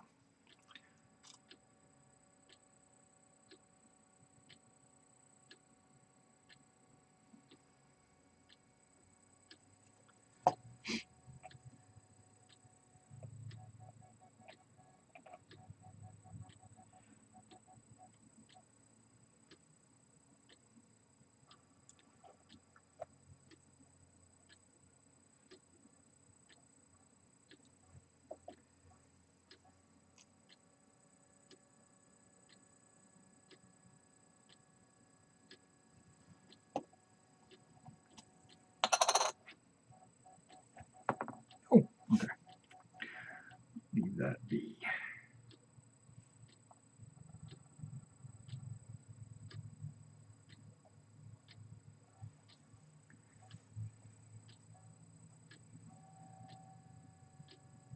That's pretty good.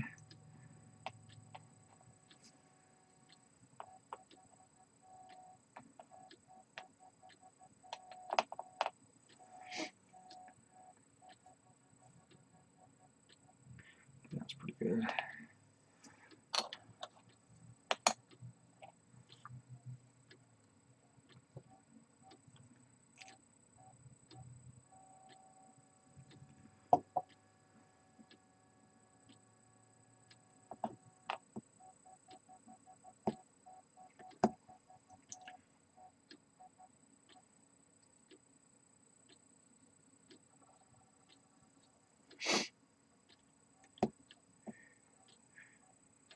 Yeah, anybody else out there that's got any questions about Star Citizen or even what I'm doing here, you're more than welcome to ask.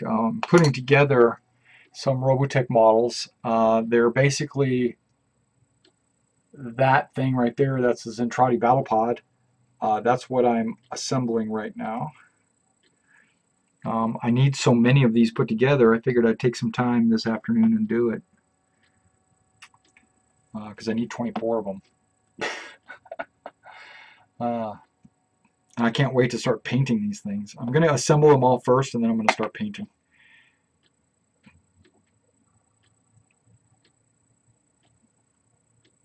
I'm not painting tonight, of course. It'll probably be next month.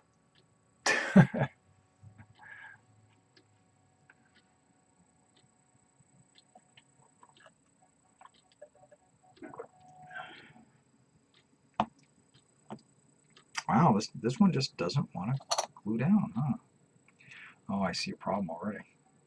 Okay.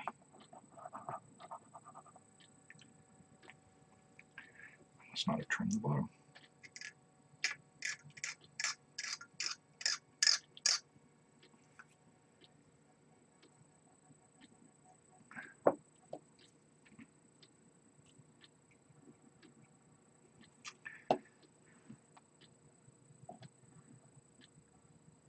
Oh, yeah, there we go.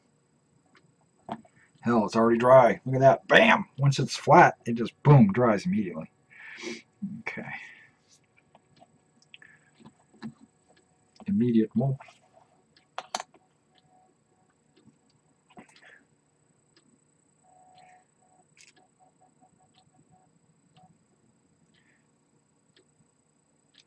Yeah, because if you want to see what our organization is actually doing, and the forums and the activities, the event calendar and stuff like that, that's all located on the engine site. It's not located on the RSI site. Okay, I can see where this might be an issue.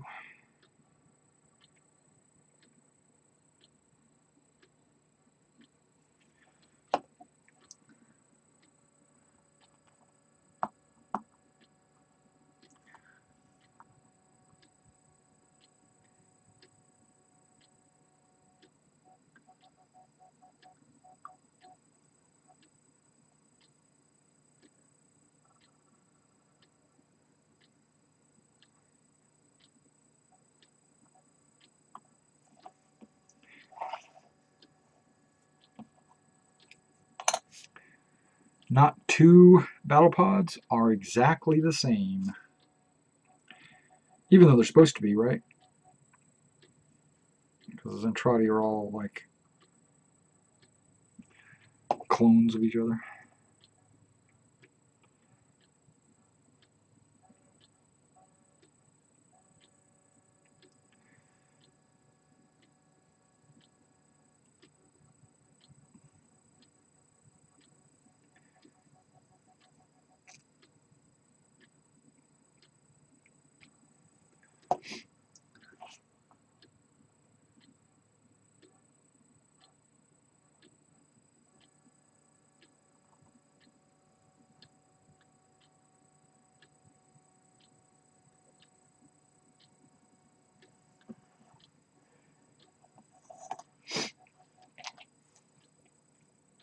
Yeah, that works.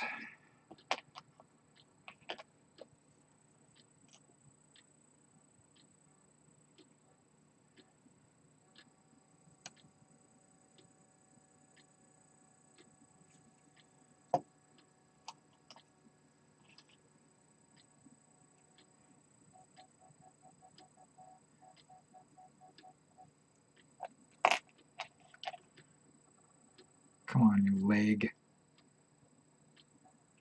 I'm going to say that affectionately.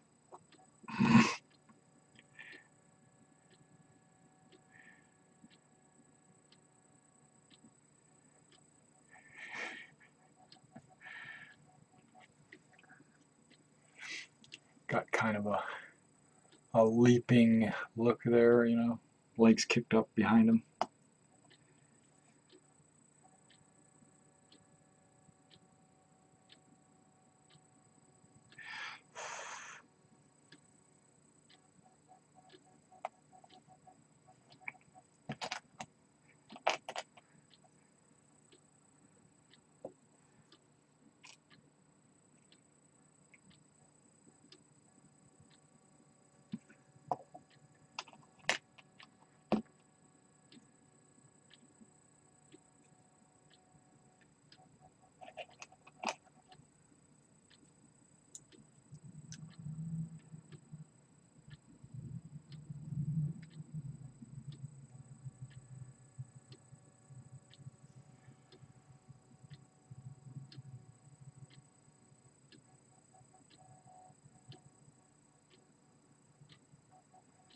Yeah, this one's jumping, but legs are a little bit off.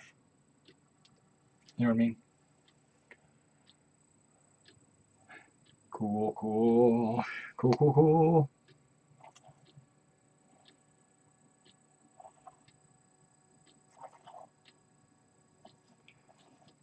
And there's 6 of them so far. Now I just have to attach their junk, which I thought I had trimmed, but I didn't. And once I attach these go on. Just okay. Just waiting on an email. Okay, cool, cool. Do you have other engine accounts? Because if you do, then you're probably not going to receive that email. I have an application. Yep, it's yours. So yeah, you might have other engine accounts. I don't know. Let's see this. Spec Ops. All right.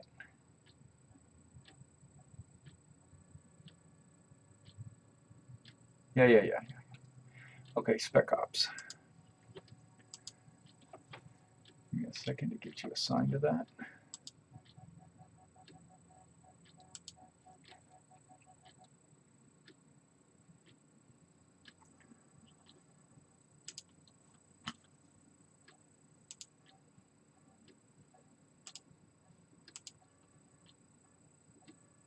There you go.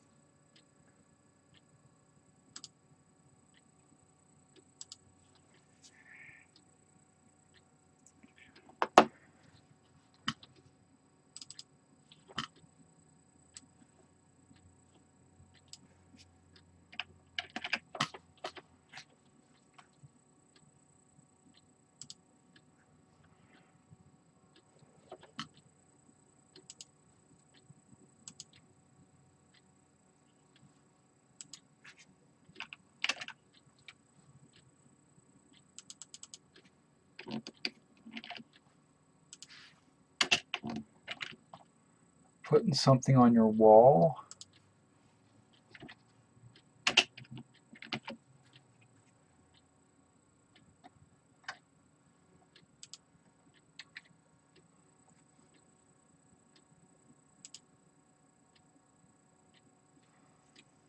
There you go.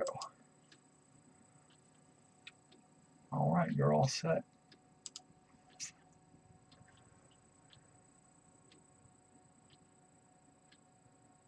You're in.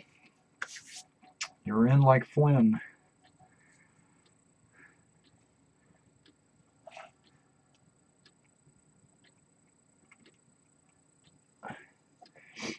If you don't already have TeamSpeak, when you get a chance, go ahead and download your TeamSpeak app or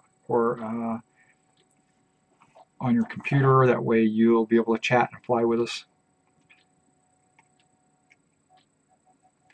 It's a free download, obviously.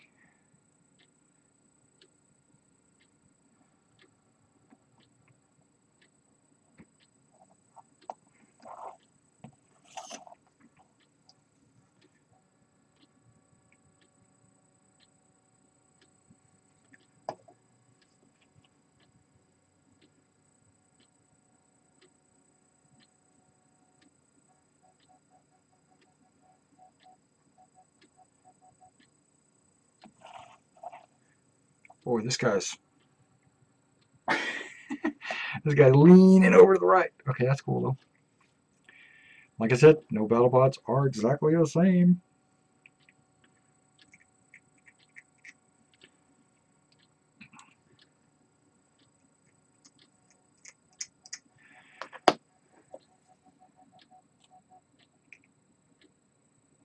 Oh, I see. I see. Set the block. Oh, he's got one. Whatever.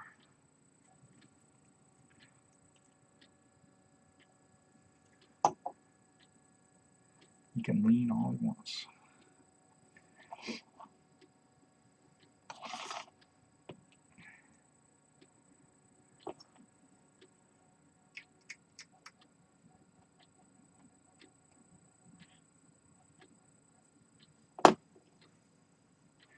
Boy, this one's leaning too.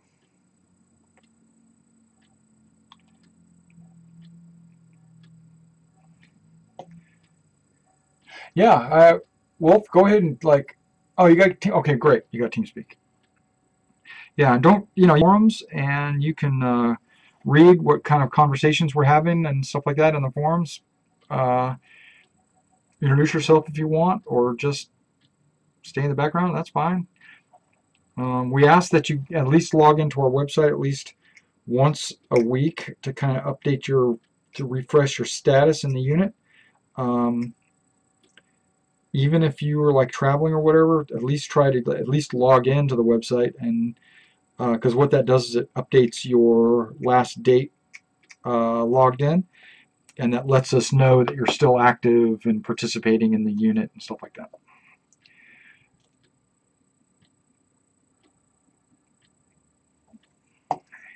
And you're not the only, you're Canadian, I take it, right? And you're not the only Canadian we have. We actually have a few others.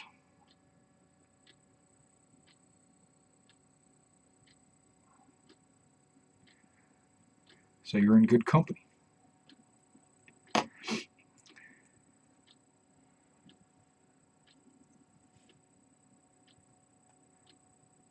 Hey, Armor, what you doing?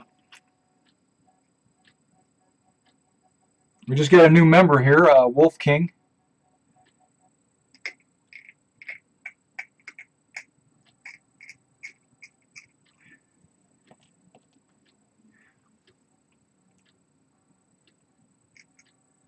As soon as I get done putting these models together, I'm going to jump into some Marvel Heroes, play a couple of missions of that before I have dinner and get ready for Jacob if he's going to log on tonight, which I think he logs on around 7 or 8 o'clock.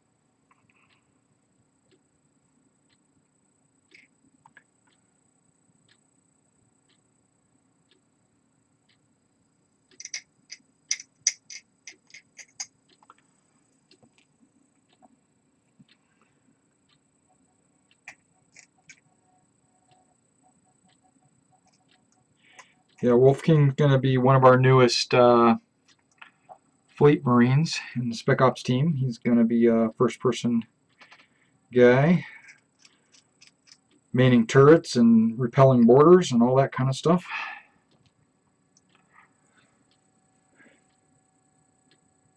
If you go to our engine site, you'll see the TeamSpeak. It's one of the modules on the left-hand side, and all you have to do is click on it.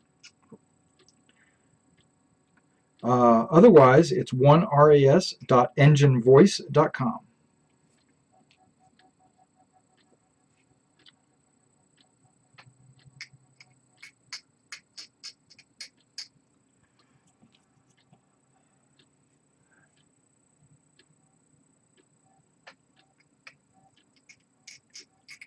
Or in the very bottom right-hand corner of your engine site, you'll see a little microphone in the bottom right. That also will take you to the engine. It'll take you to the TeamSpeak server. And once you're in the TeamSpeak, you might want to save it as a bookmark. That way you don't have to necessarily go through the engine site every time. You can just go straight there.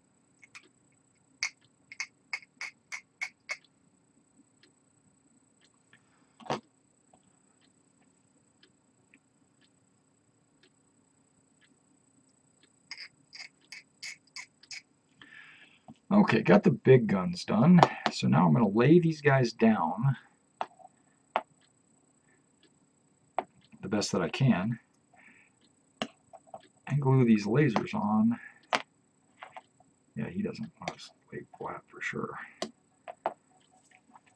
could probably do all of them in one pass. Save him for last.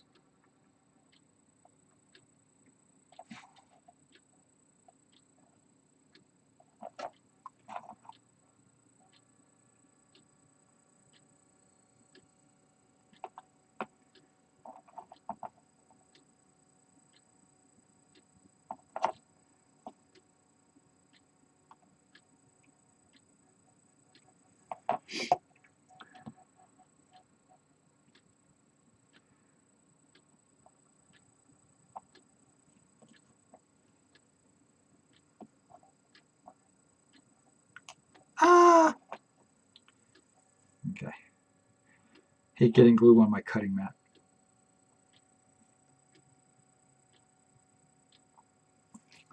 Happens sometimes though.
They all look good.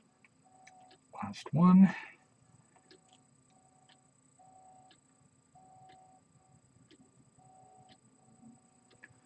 Only because he doesn't lay flat.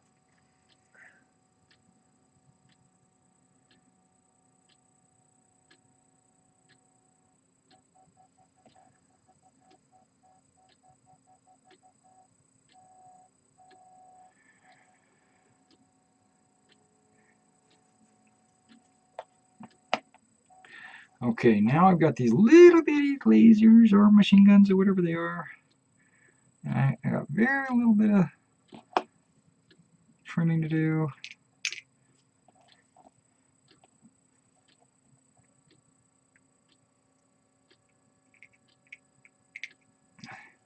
Painting will disguise a lot of this, a lot of the imperfections and stuff like that. And also gluing will disguise some imperfections. Priming will disguise some imperfections. But I like to get rid of most of them before I start gluing and priming and painting.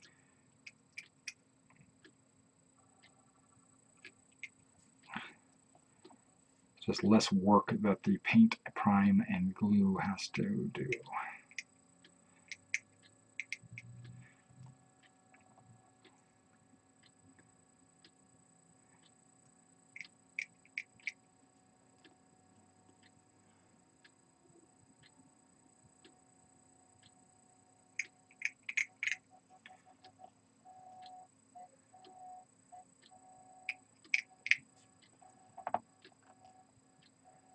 Yeah, I think you guys can hear my computer like crunching numbers over here. It's like going. You might be able to hear that.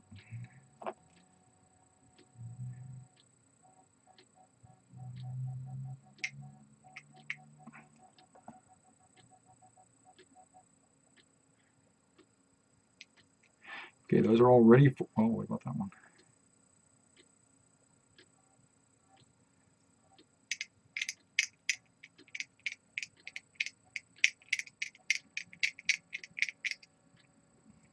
Okay.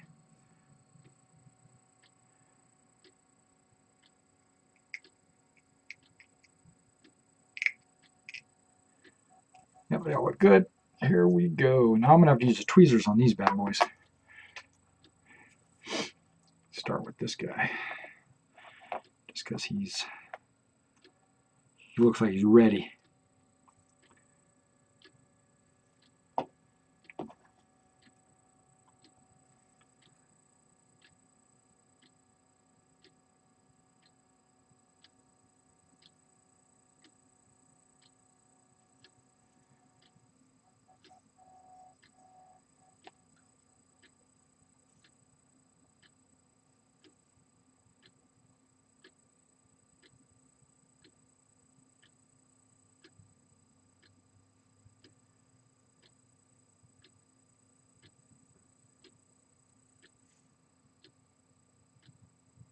Our first one's already dry. Okay.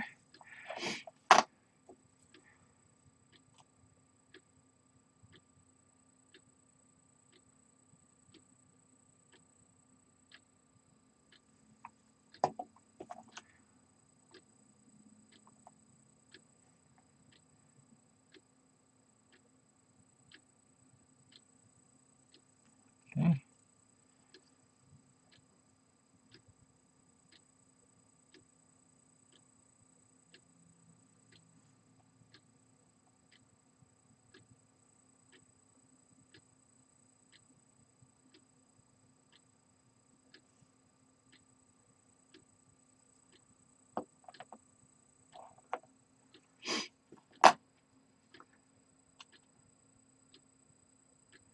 Almost done, guys, and then we can play some Marvel Heroes here.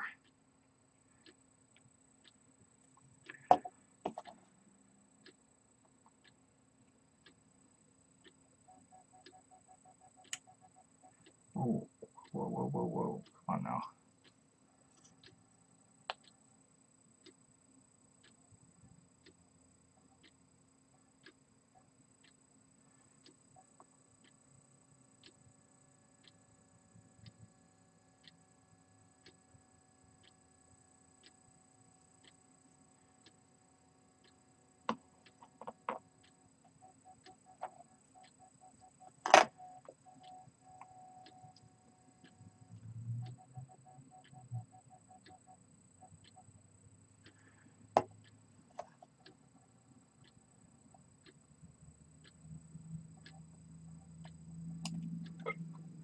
Did that thing just take off? Oh my gosh.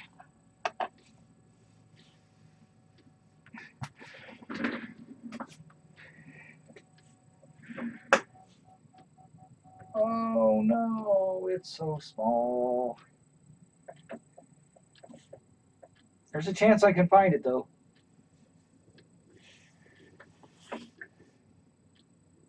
Because I've got like a pad down here.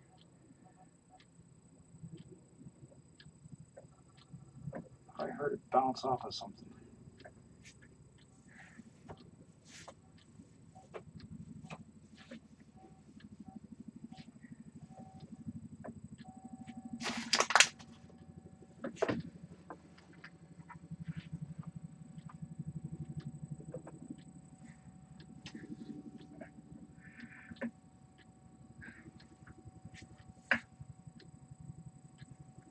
Otherwise, I lost it.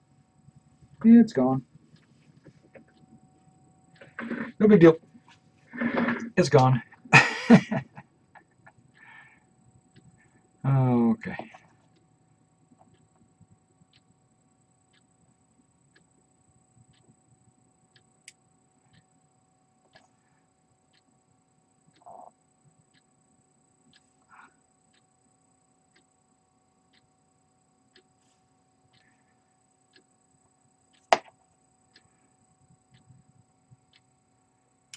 One of these Battlepods will be missing one of its guns. It's just the way it is. And that's the name of that tune. Could easily be this one.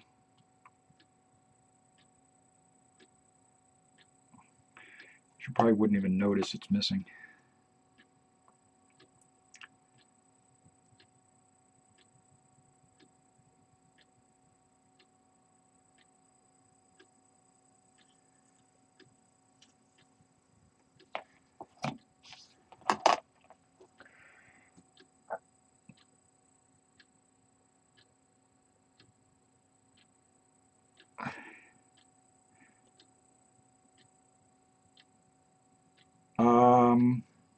I don't drink a whole lot of coffee. No, I don't know.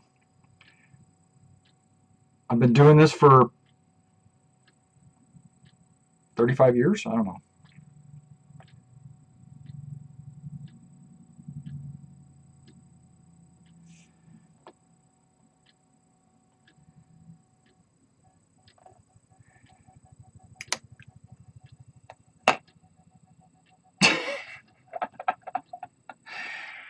Wow, really? That guy just took off too. It's like they didn't want to be a part of this project. I think it went flying inside there, but I don't know. Maybe it hit the monitor. Man,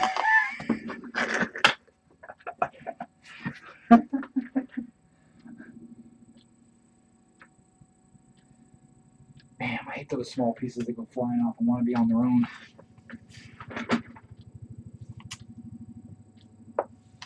Well, that's one less piece I got put on. Okay. Well, both the jumpers only have one.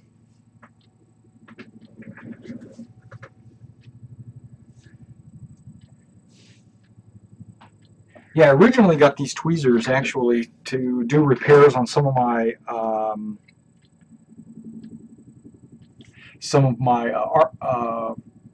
airsoft stuff, and I found that a lot of these models have such small parts that I needed tweezers to handle them. Now I wish I was using my fingers because they wouldn't have flown out like that. Because it was like it was in there, and then I pinched it and went pew. But these are basically done. Stand these bad boys up.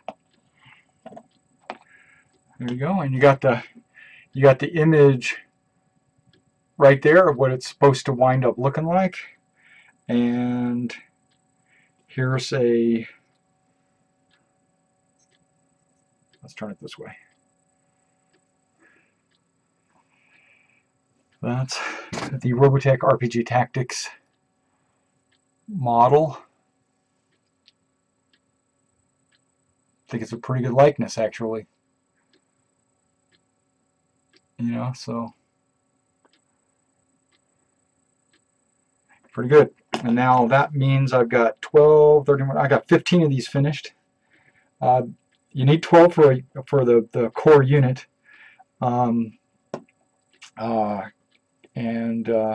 So now that I've got enough models actually finished, what I can do is start showing off the rules and showing off how to play the game, and that will be done in a future video. Yeah. Right now I'm just going to take my tools and my models, I'm going to put them on my workbench, because normally I don't do it here, but I did it here for the video. So I'll be back in just 1 second, and then what we'll do is we'll play a little bit of our Marvel Heroes.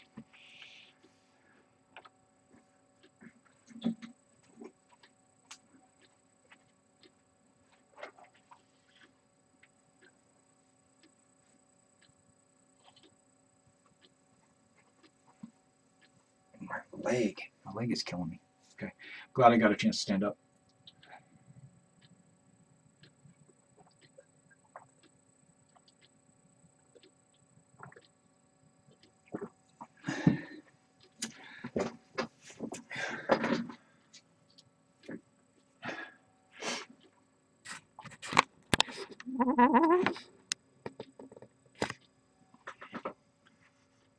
Now that should be fine. Maybe lower it a little bit. Look, just to centralize myself. Okay.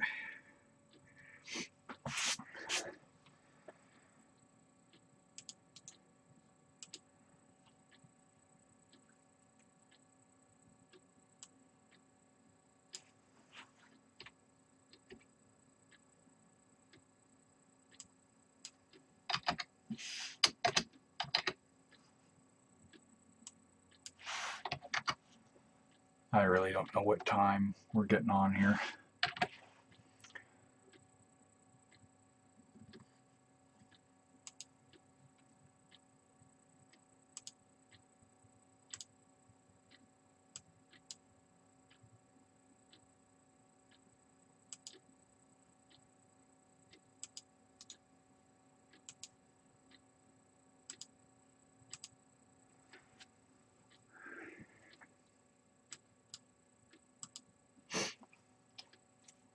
All right, so that's updated. Here we go.